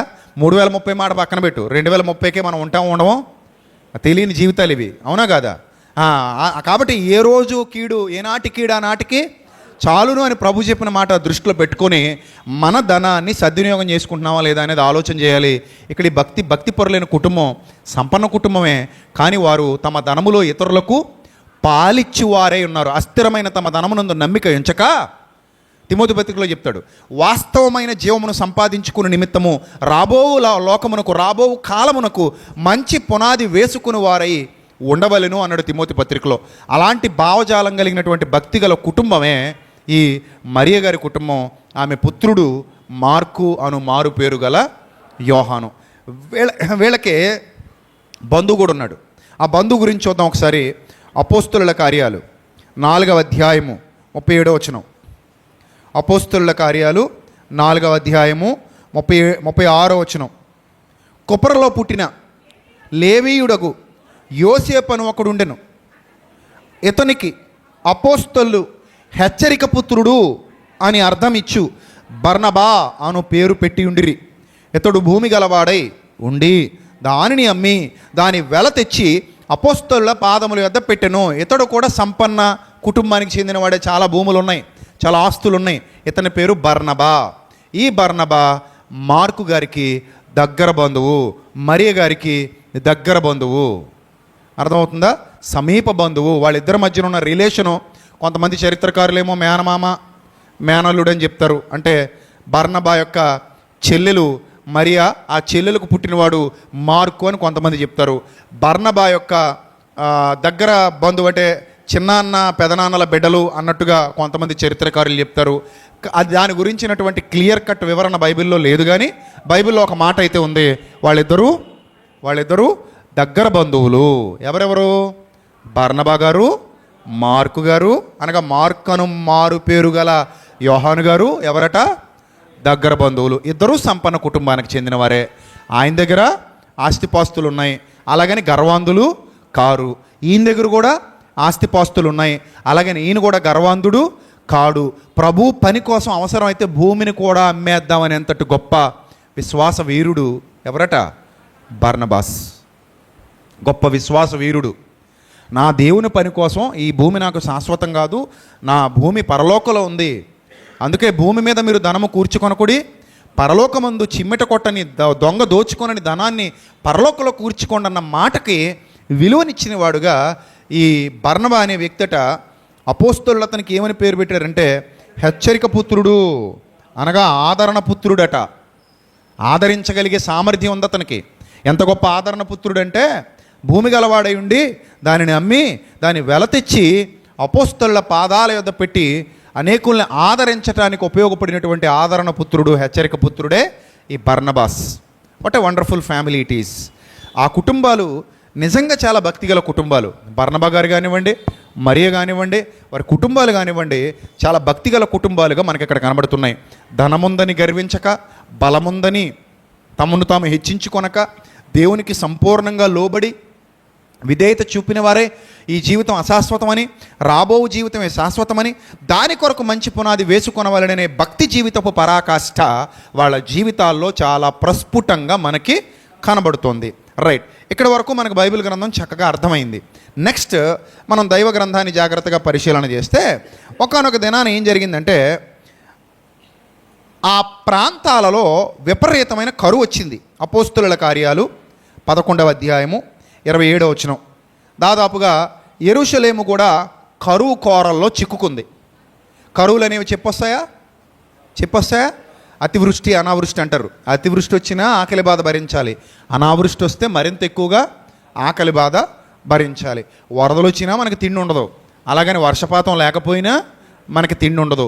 కరువు అనేది నాకు తెలిసి మన తరంలో పెద్దగా కనబడట్లేదు, కానీ మన ఏరియాల్లో ఇప్పటికీ ఆఫ్రికా దేశాల్లో చాలా ప్రాంతాల్లో కరువు ఉంటుంది. పాపం వాళ్ళకి తినడానికి తిండి ఉండదు. ముఖ్యంగా మన రాయలసీమ ప్రాంతాల్లో అయితే, అనంతపురం లాంటి ప్రాంతాల్లో అయితే కొంతమందికి తాగునీరు కూడా దొరకదు. ఇప్పుడు వచ్చే ఎండాకాలం వాళ్ళకి భయంగా ఉంటుంది. ఎండాకాలం వచ్చిందనేసరికి గుండెలు పీస్ ఉంటాయి అనంతపురంలోని కొన్ని ప్రాంతాలు, రాయలసీమలో కొన్ని ప్రాంతాలు. ఎందుకంటే వాళ్ళకి మనకున్నంత సమృద్ధిగా వాటర్ లభించదు, అందుకే భయంగా ఉంటారు. ఈ కరువు అనేది చాలా ప్రమాదకరమైంది. బైబిల్ గ్రంథంలో కూడా చాలా కరువులు ఉన్నాయి. ఆ కరువుల్లో ఆకలికి తట్టుకోలేక బిడ్డలను వండుకు తిందామన్న ప్రతిపాదనలు కూడా చేసుకుని, అమ్మో ఇంకా అది అసలు తలుచుకోవడానికి కూడా చాలా ఇబ్బందిగా ఉంది, మాట్లాడుకోవడానికి కూడా చాలా ఇబ్బందిగా ఉంది. అంటే ఆ కరువు అంత ప్రభావవంతంగా ఉన్నటువంటి దినాలు చరిత్రలో మనకు కనబడతాయి. మట్టి వండుకు తింటున్న వాళ్ళు కూడా ఆఫ్రికా దేశాల్లో కొంతమంది ఉంటారు. అదో రకమైన మట్టి, దాన్ని మైసూరు పాకు అచ్చుల్లాగా చేసుకొని ఆ మట్టి తినేస్తారు. తట్టుకోలేక ఆకలికి దొరకదు, వాళ్ళకి అన్నం దొరకదు. అన్నం దొరక్క మట్టి చూడడానికి కూడా మైసూరు పాకు కలర్లో ఉంటుంది అది. ఆ మట్టి ముక్కలు పెళ్ళలాగా దాన్ని ఎండబెట్టుకుని తింటారనమాట చిన్నపిల్లలు కూడా. అందుకే ఎండిపోయి ఎముకలు కూడా ఇలాగ అయిపోయి ఉంటుంది. సో మనం ఎంత గొప్ప స్థితిలో ఉన్నాం చెప్పండి. ఇప్పుడు దేవునికి కృతజ్ఞతాస్తుతులు చెల్లించాలి వద్దా? ప్రభువా నీకు స్తోత్రము కలుగునుగాక, ప్రభువా నీకు స్తోత్రము కలుగునుగాక. తిని పడేస్తున్నాం కూడా మనం ఎక్కువైపోయి. అప్పుడప్పుడు పెళ్ళిళ్ళలో చూస్తుంటాం ఎంత ఫుడ్ వేస్ట్ చేస్తారో, ఎంత ఫుడ్ వేస్ట్ అయిపోతుంటుందో. పెట్టించుకుంటారు పడేస్తుంటారు. మన ఇళ్ళల్లో కూడా చాలామంది ఆడవాళ్ళు పొద్దునే పడేస్తుంటారు డస్ట్బిన్లో. పొద్దునే ఇంతంత అన్నం వండుకోవడం పడేయడం. అలా మనమేమో ఇలాగున్నాం, వాళ్ళేమో దొరికితే బాగుండని ఎదురు చూస్తున్నారు. కరువు అనేది చాలా ప్రమాదకరం. అది రాకూడదు. అది అమ్మో అది వచ్చిందంటే మనం తట్టుకోలేము, రాకూడదు. డబ్బులున్నా కరువు వస్తే ఏం చేయలేం. యాకోబు గారి దగ్గర డబ్బులు ఉన్నాయి కానీ ఏమి లేదు, తిండి లేదు. ఎక్కడికి పంపించారంటే తిండి కొనుక్కురమ్మని రోకలిచ్చి ఐగుప్తుకు పంపాడు. అంటే డబ్బులున్నా కూడా కరువు వస్తే ఎవడేం చేయలేడు. ఆ కట్టలు ఏం చేయాలి? ఇంకా నీటిలో ముంచుకు తినాలంతే. ఇంకా ఎంత పెద్ద నోటున్నా దాన్ని ఏం చేయాలి? కరువు వస్తే నీటిలో ముంచుకొని తినాలి తప్ప దానివల్ల ఉపయోగం ఉండదు. ఎవడ అమ్మడు. ఇప్పుడు ధాన్యం ఫుల్గా ఉందనుకోండి, డబ్బులు తీసుకుని అమ్ముతాడు. అసలు ధాన్యమే లేదంటే డబ్బు ఎవడికి కావాలి? ఇప్పుడు ధాన్యమే డబ్బు కంటే ఏమవుద్ది? గొప్పదైపోద్ది. అప్పుడు అర్థమైందా? కరువు అంత ప్రమాదకరమైంది. కరువు చాలా ప్రమాదకరమైంది. ఒకనొక దినాన్ని కరువు వచ్చింది. అపోస్తలుల కార్యాలు 11వ అధ్యాయం 27వ వచనం చూద్దాం. ఆ దినములు యందు ఆ ప్రవక్తలు యెరూషలేము నుండి అంత్యొకీయుకు వచ్చిరి. వారిలో అగబు అని ఒకడు నిలువబడి భూలోకమంతటా గొప్ప కరువు రాబోచున్నదని పరిశుద్ధాత్మ ద్వారా సూచించెను. అది రియల్ ప్రాఫిట్ అంటే. రియల్ ప్రాఫిట్ చెప్తే టైంతో సహా చెప్పేస్తారు వీళ్ళు. They are all real profits. అంతేగాని ఇదిగో జగన్ గెలుస్తున్నాడు, 130 సీట్లు వస్తాయి, 140 సీట్లు వస్తాయి అని చెప్పి జగన్ ఓడిపోగానే తుచ్ అని తుమ్మి వీడియో యూట్యూబ్లోంచి తీసేయడం. ఎవరన్నా అడిగితే కొన్ని సందర్భాల్లో మరి అలాగా ప్రవచనాలు బాలకృష్ణ గారిలాగా ఫెయిల్ అవుతుంటాయి అనకూడదు. అర్థమైందా? ప్రవచనాలు ఎప్పుడు ఏమవ్వో ఫెయిల్ అవ్వో. ఎందుకంటే అది ఎవరి మాట? దేవుని మాట. ప్రవచనాలు ఎప్పుడు ఏమవ్వో ఫెయిల్ అవ్వో, నిరర్ధకం అవ్వో. దాన్ని బట్టే రియల్ ప్రాఫిటా ఫేక్ ప్రాఫిట్ అనేది మనకు అర్థమవుతుంది. రియల్ ప్రాఫిట్స్ ఎప్పుడు ఉన్నది ఉన్నట్టు టక్మని చెప్తారు. అది దేవుని పవర్. అది ఫేక్ ప్రాఫిట్ ఇదిగో ఇలాగే ఫేక్ అంత ఫేక్. లేదా గాల్లో దీపాలు పెట్టి బాణాలు కొట్టడం. ఆయన ఎవరో వేణుస్వామి అని ఉంటాడు కదా, వరల్డ్ కప్ గెలిస్తే అన్నాడు. కప్పు లేదు, చెప్పలేదు, పోయింది. జగన్ గారు మళ్ళీ వస్తాడన్నాడు. మామూలుగా ఏమీ లేదు. ఇంకా మళ్ళీ కొండ బద్దలు కొట్టేశాడు, సీట్లతో సహా చెప్పాడు ఆయన ఇన్ని సీట్లు వస్తాయని. తర్వాత ఇప్పుడు కనబడట్లా. సో ఉంటారు అలాగా. వాళ్ళకి ఏంటంటే ఊహకు తోచింది. ప్రభు అంటాడు రేపేమి సంభవించునో మీరు ఎరగరంటాడు. వీళ్ళు వచ్చి అంటారు అబ్బే మీరు ఎరగరంటావు ఏంటి, నువ్వు ఎరగవేమో మేము ఎరుగుదుము అంటారు వీళ్ళు. మేము ఎరుగుదుము అంటారు. ఆయన ఏమంటాడు, మీరు ఎరగరా నాయన, నేను చెప్తే కానీ మీకు తెలియదురా నాయన అని ఆయన అంటాడు. అబ్బాయి నువ్వు చెప్పకపోయినా మాకు తెలిసిపోద్దని ముందుకు వచ్చి మాట్లాడుతుంటారు కొంతమంది. ఇలాగ దేవుని నామాన్ని ప్రజల మధ్యలో ఏం చేస్తారు, అవమానాల పాలు చేస్తుంటారు. అలా చేయకూడదు, ఎప్పుడు కూడా అలా చేయకూడదు. రియల్ ప్రవక్త ఎప్పుడు కూడా సత్యాన్ని ఉన్నదన్నట్టు కొండ బద్దలు కొట్టేస్తాడు. ఇదిగో అగబు అనే ప్రవక్త చెప్పాడు, భూలోకం అంతటా గొప్ప కరువు రాబోతున్నదని ఆత్మ ద్వారా సూచించెను. అది క్లౌదియ చక్రవర్తి కాలమందు సంభవించెను. వచ్చేసిందట. క్లౌదియ చక్రవర్తి కాలంలో ఆ కరువు ఏమైంది, వచ్చేసింది. అప్పుడు శిష్యులలో ప్రతివాడు కరువు వచ్చిన కాలంలో ప్రతివాడు తన శక్తి కొలది యోదయలో కాపురమున్న సహోదరులకు సహాయము పంపుటకు నిశ్చయించుకొనెను. బాగా అర్థం చేసుకోవాలి. అంటే కరువు రాబోతుందని ముందుగా ప్రవక్తలు చెప్పిన మాటలు విని వీళ్ళు జాగ్రత్త పడ్డారు.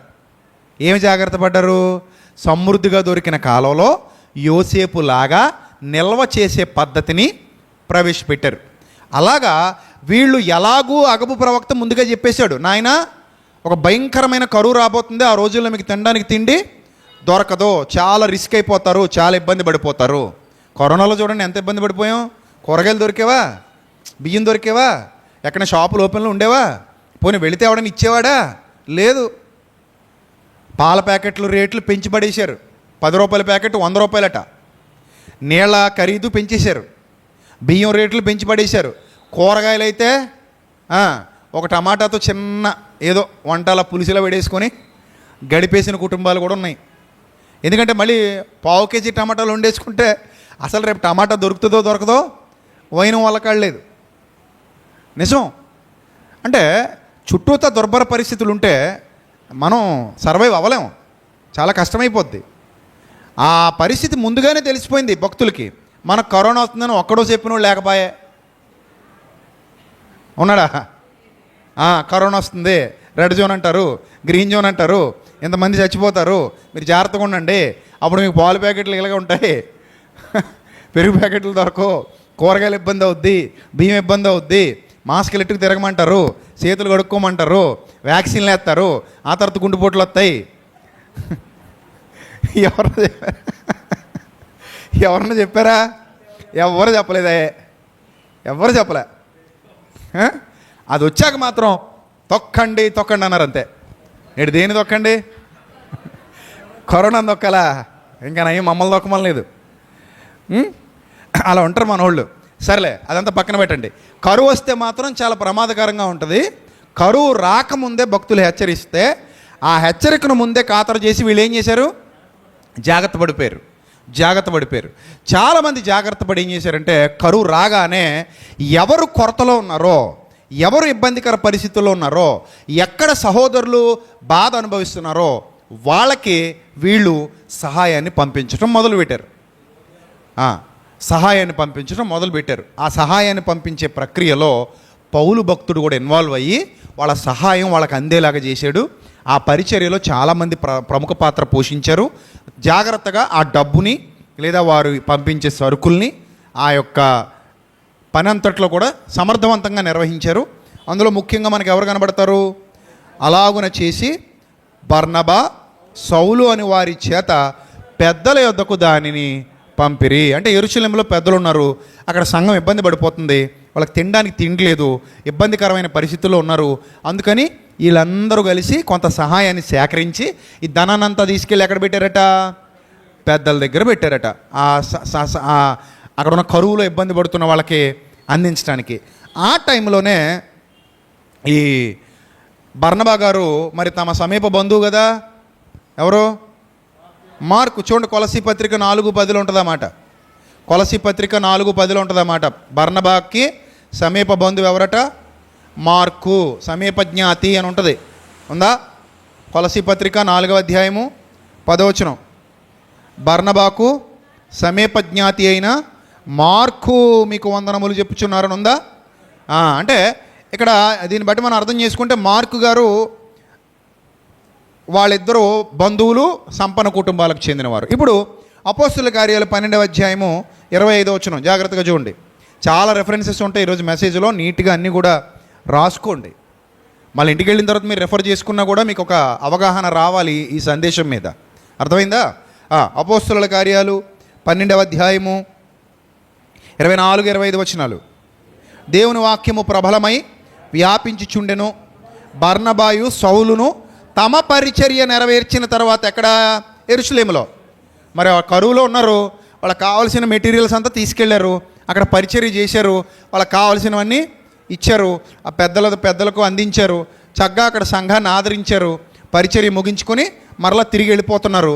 అలా వెళ్ళిపోయేటప్పుడు ఏం చేశారంటే బర్నబా, సౌలు తమ పరిచర్య నెరవేర్చిన తర్వాత మార్కు అను మారు పేరు గల యోహానును వెంటబెట్టుకొని యెరూషలేము నుండి తిరిగి వచ్చిరి. ఎందుకు తీసుకెళ్ళారు యోహాన్ అనే మార్క్ అనే అబ్బాయిని? పరిచర్యలో పరిచారకుడుగా చాలా చక్కగా వాడబడతాడట కుర్రాడు. ఎందుకు వాడబడతాడు? వాళ్ళ అమ్మగారు ఆల్రెడీ, మరియ గారు ఆల్రెడీ విశ్వాసంలో వర్ధిల్లుతున్నారు. ఆ కుటుంబం సంఘానికి ఆశ్రయం ఇచ్చినటువంటి కుటుంబం, ఆ కుటుంబం సంఘాన్ని బలపరిచినటువంటి కుటుంబం, ఆ కుటుంబం సంఘాన్ని ఆదుకునేటువంటి కుటుంబం. డబ్బు ఉందన్న గర్వం లేదా కుటుంబానికి, తమ డబ్బును దేవుని పరిచర్య కొరకు వినియోగించే కుటుంబం. అందులో బర్నబా one of the most important person.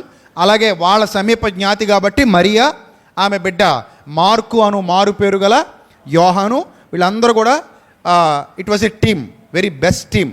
దేవుని కొరకు బ్రతుకుతున్న ఒక గొప్ప కుటుంబం వాళ్ళది. సో కాబట్టి తీసుకుని వచ్చేసారట. ఎక్కడ తీసుకొచ్చారు?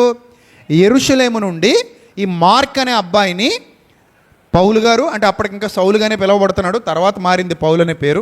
పరిచర్యలో చాలా కాలం సౌలు అనే పిలువబడ్డాడు. సౌలు అనేది ఏం చెడ్డ పేరేమీ కాదు, సౌలు అనే పిలువబడ్డాడు.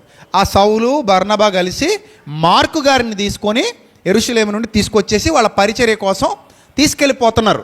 ఎప్పుడు కూడా గుర్తుపెట్టుకోండి, ఒక వ్యక్తి షార్ప్గా వాడబడుతున్నాడు అని అంటే ఆటోమేటిక్గా నువ్వు చెప్పుకోక్కర్లేదు, అవతలకు తెలిసిపోద్ది. వర్తబుల్ క్యాండిడేట్ మనం వాడుకోవచ్చు అని. అర్థమైందా? అప్పుడప్పుడు మనం పరిచర్యలో ఎవరొకరికి పని అప్పగిస్తుంటాం. ఎవరికి అప్పగిస్తుంటాం పని? తొందరగా ఎవరు షార్ప్గా చెక్కబడి పదునెక్కి వాడబడుతున్నారో వాళ్ళు మనకి ఎవరు చెప్పక్కర్లా. ఇప్పుడు వెలుగుతున్న దీపాన్ని గురించి మనకు ఎవరైనా పరిచయం చేయాలా? అదే పరిచయం చేసుకుంటుందా? చెప్పండి. వెలుగుతున్న దీపాన్ని తానే పరిచయం చేసుకుంటుంది, ఎవరు పరిచయం చేయక్కర్లా. ఇది వెలుగుతున్న దీపం, మనం చీకట్లోకి తీసుకుని వెళ్ళొచ్చు.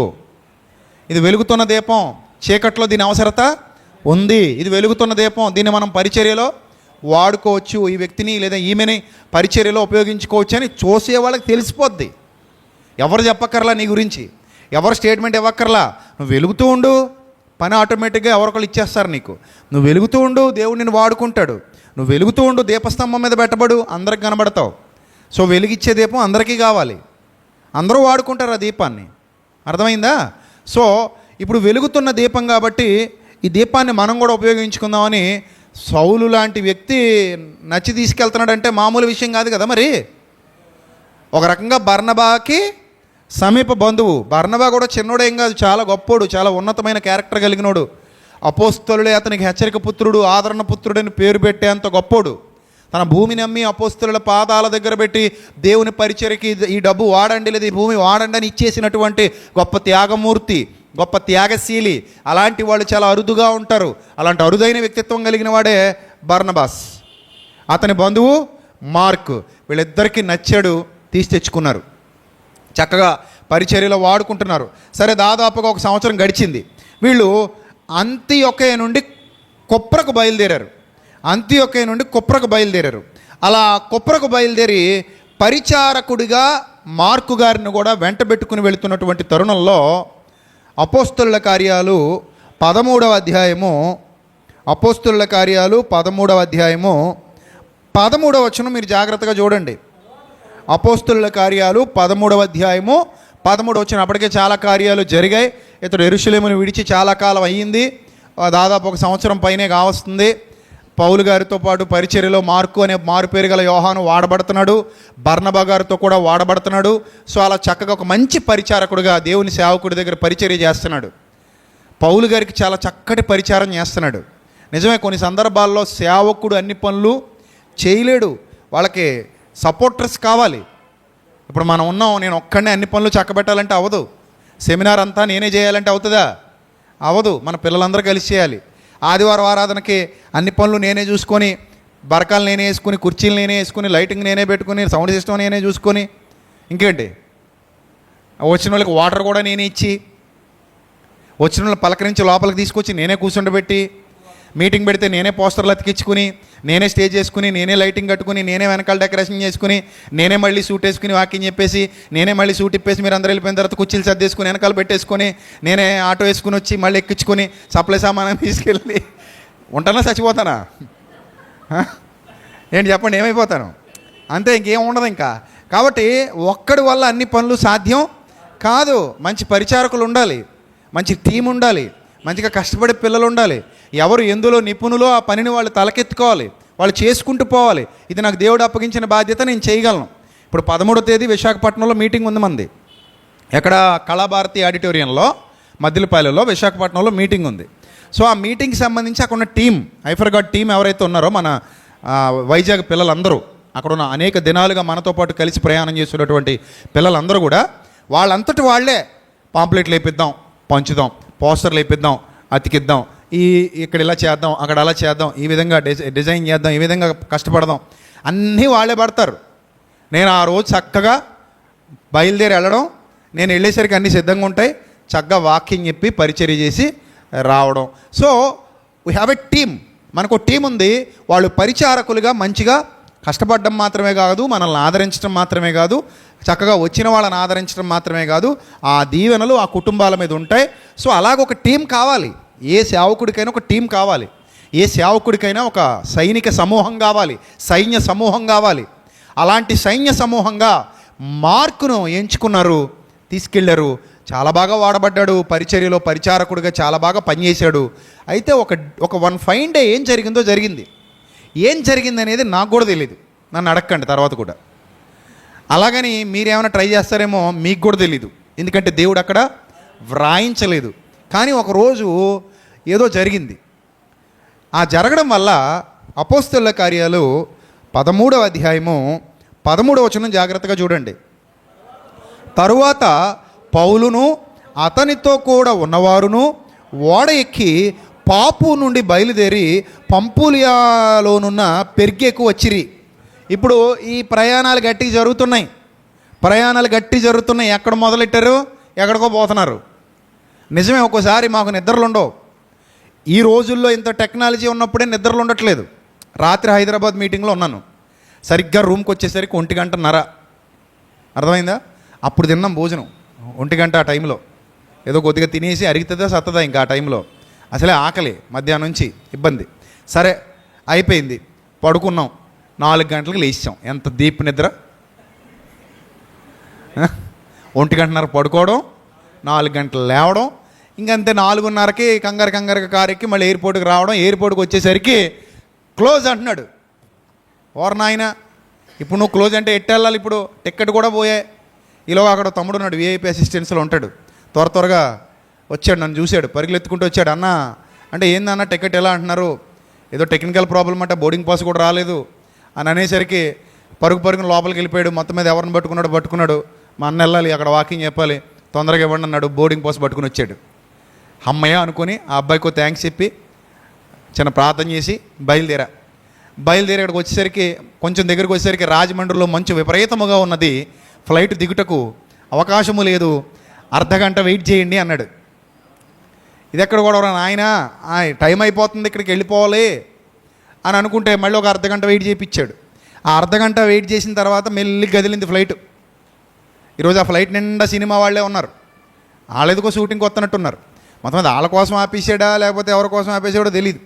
మొత్తం మీద ఒక అర్ధగంట అయితే అలా లేట్ చేసి అర్ధగంట అన్నది 45 నిమిషాలు లేట్ అయింది. మొత్తం మీద వచ్చిన తర్వాత ఇంకా అలా రావడం, ఇంటికి వెళ్ళడం, టిఫిన్ లేదు ఏమీ లేదు, ఎందుకంటే ఆరాధన టైం అయిపోయింది.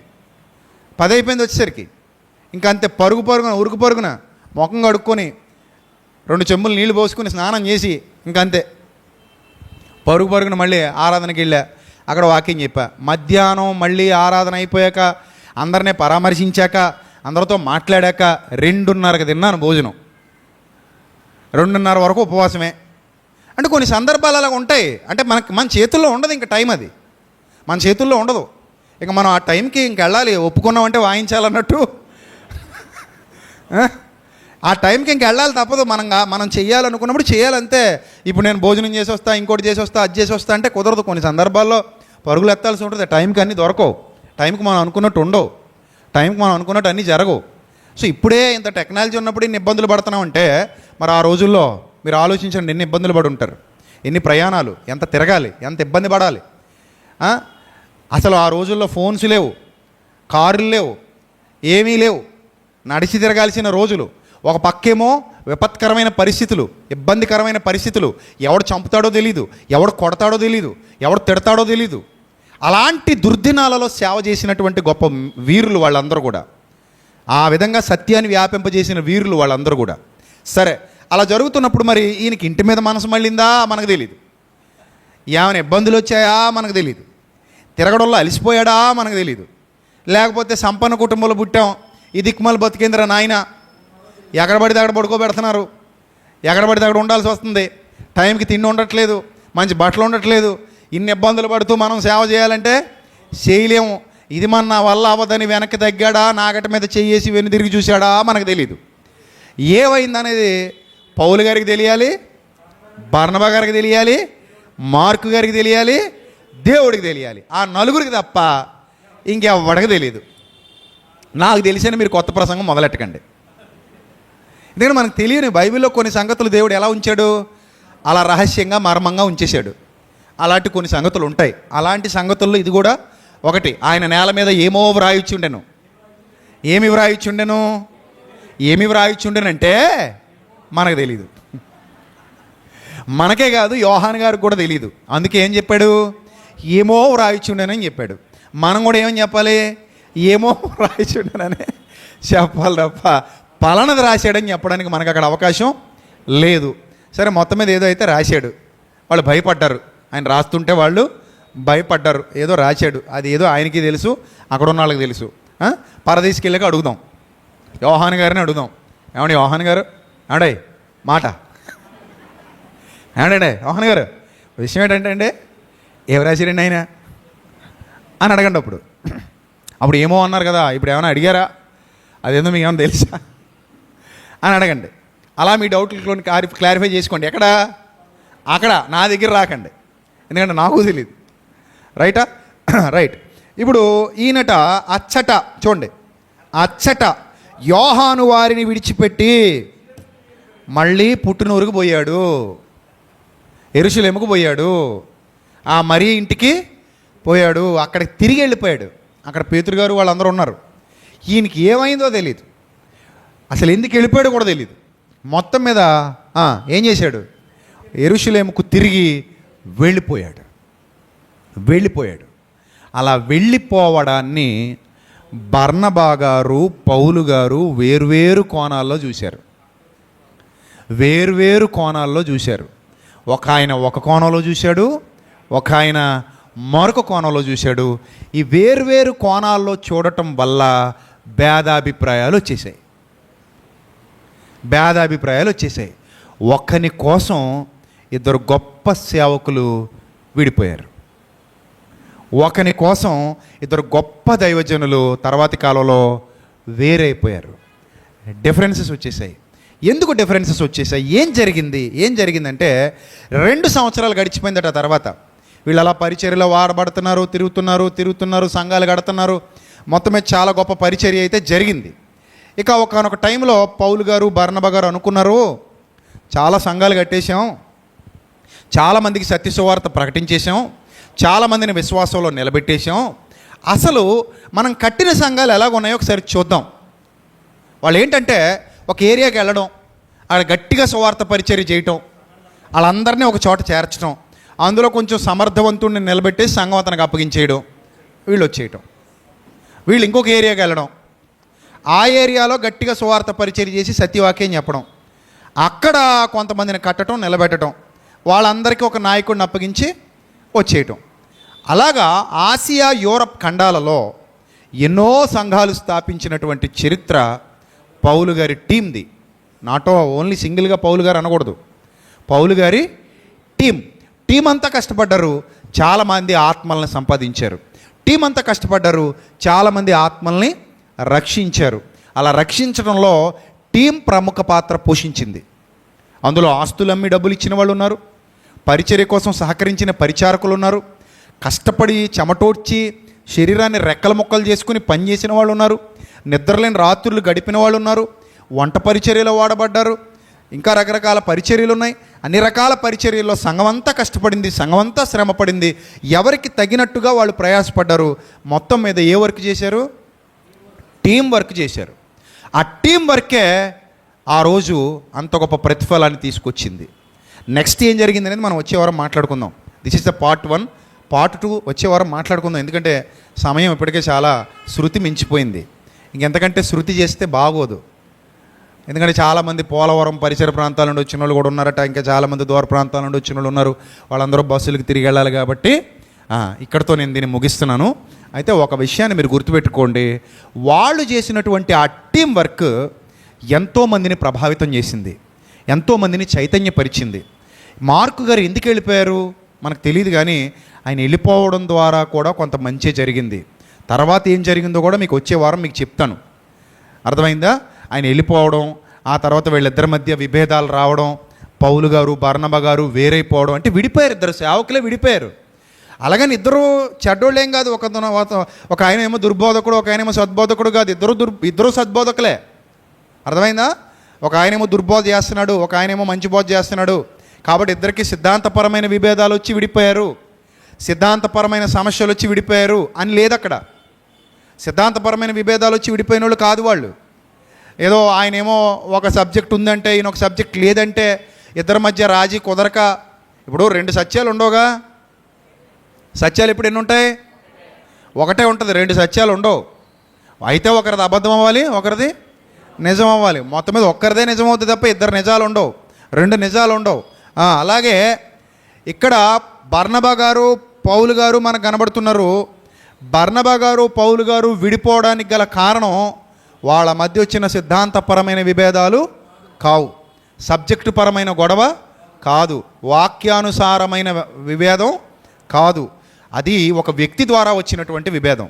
ఆ వ్యక్తి పేరే మార్కు అను మారు పేరు గల యోహాను. ఆ మార్కు అను మారు పేరు గల యోహాను వెళ్ళిపోయిన తర్వాత వాళ్ళ టీం సెపరేట్ అయిపోయింది, వాళ్ళ టీం 2 ముక్కలు అయిపోయింది, వాళ్ళ టీం విడిపోయింది. సో అంటే కొన్ని సందర్భాలలో పరిచర్య చేసేవాళ్ళు కరెక్ట్గా లేకపోతే టీములైపోతాయి సంఘాలు టీములైపోతే పని చచ్చిపోద్ది, ప్రభావవంతంగా పని జరగదు. ప్రభావవంతంగా పని జరగాలంటే అందరూ ఐకమత్యంగా ఉండాలి. మీ అందరూ ఒక్కటే మోకరించి ప్రార్థన చేసేటప్పుడు దేవుణ్ణి అడగాలి, తండ్రి నన్ను ఎందుకు ఇక్కడ ఉంచావు, ప్రభువా నేను ఏం చేయాలి? అడిగారు ఎప్పుడైనా మీరు? అడిగారు ఎప్పుడైనా? ప్రభువా నేనేం చేయాలి? ప్రభువా నాకు గిఫ్ట్ ఇస్తున్నావు, వారం వారం నాకు గిఫ్ట్లు ఇస్తున్నావు, సమయం ఇస్తున్నావు, ఈ సమయాన్ని నేను ఎలా సద్వినియోగం చేసుకోవాలి? మంచి యవన దశలో ఉన్నాను, మంచి యవనస్తురాలిగా యవనస్తుడిగా బలమైన పరిస్థితిలో ఉన్నాను, మంచి స్థితి ఉంది, సంపన్న కుటుంబం మాది, నాకు ఆదాయం బాగుంది, మంచి జీతం వస్తుంది, లేదా మంచి ఉద్యోగంలో ఉన్నాను, మంచి వ్యాపారం చేస్తున్నాను, నా పరిస్థితి బాగుంది తండ్రి, నేనేం చేయాలయ్యా నీ కోసం?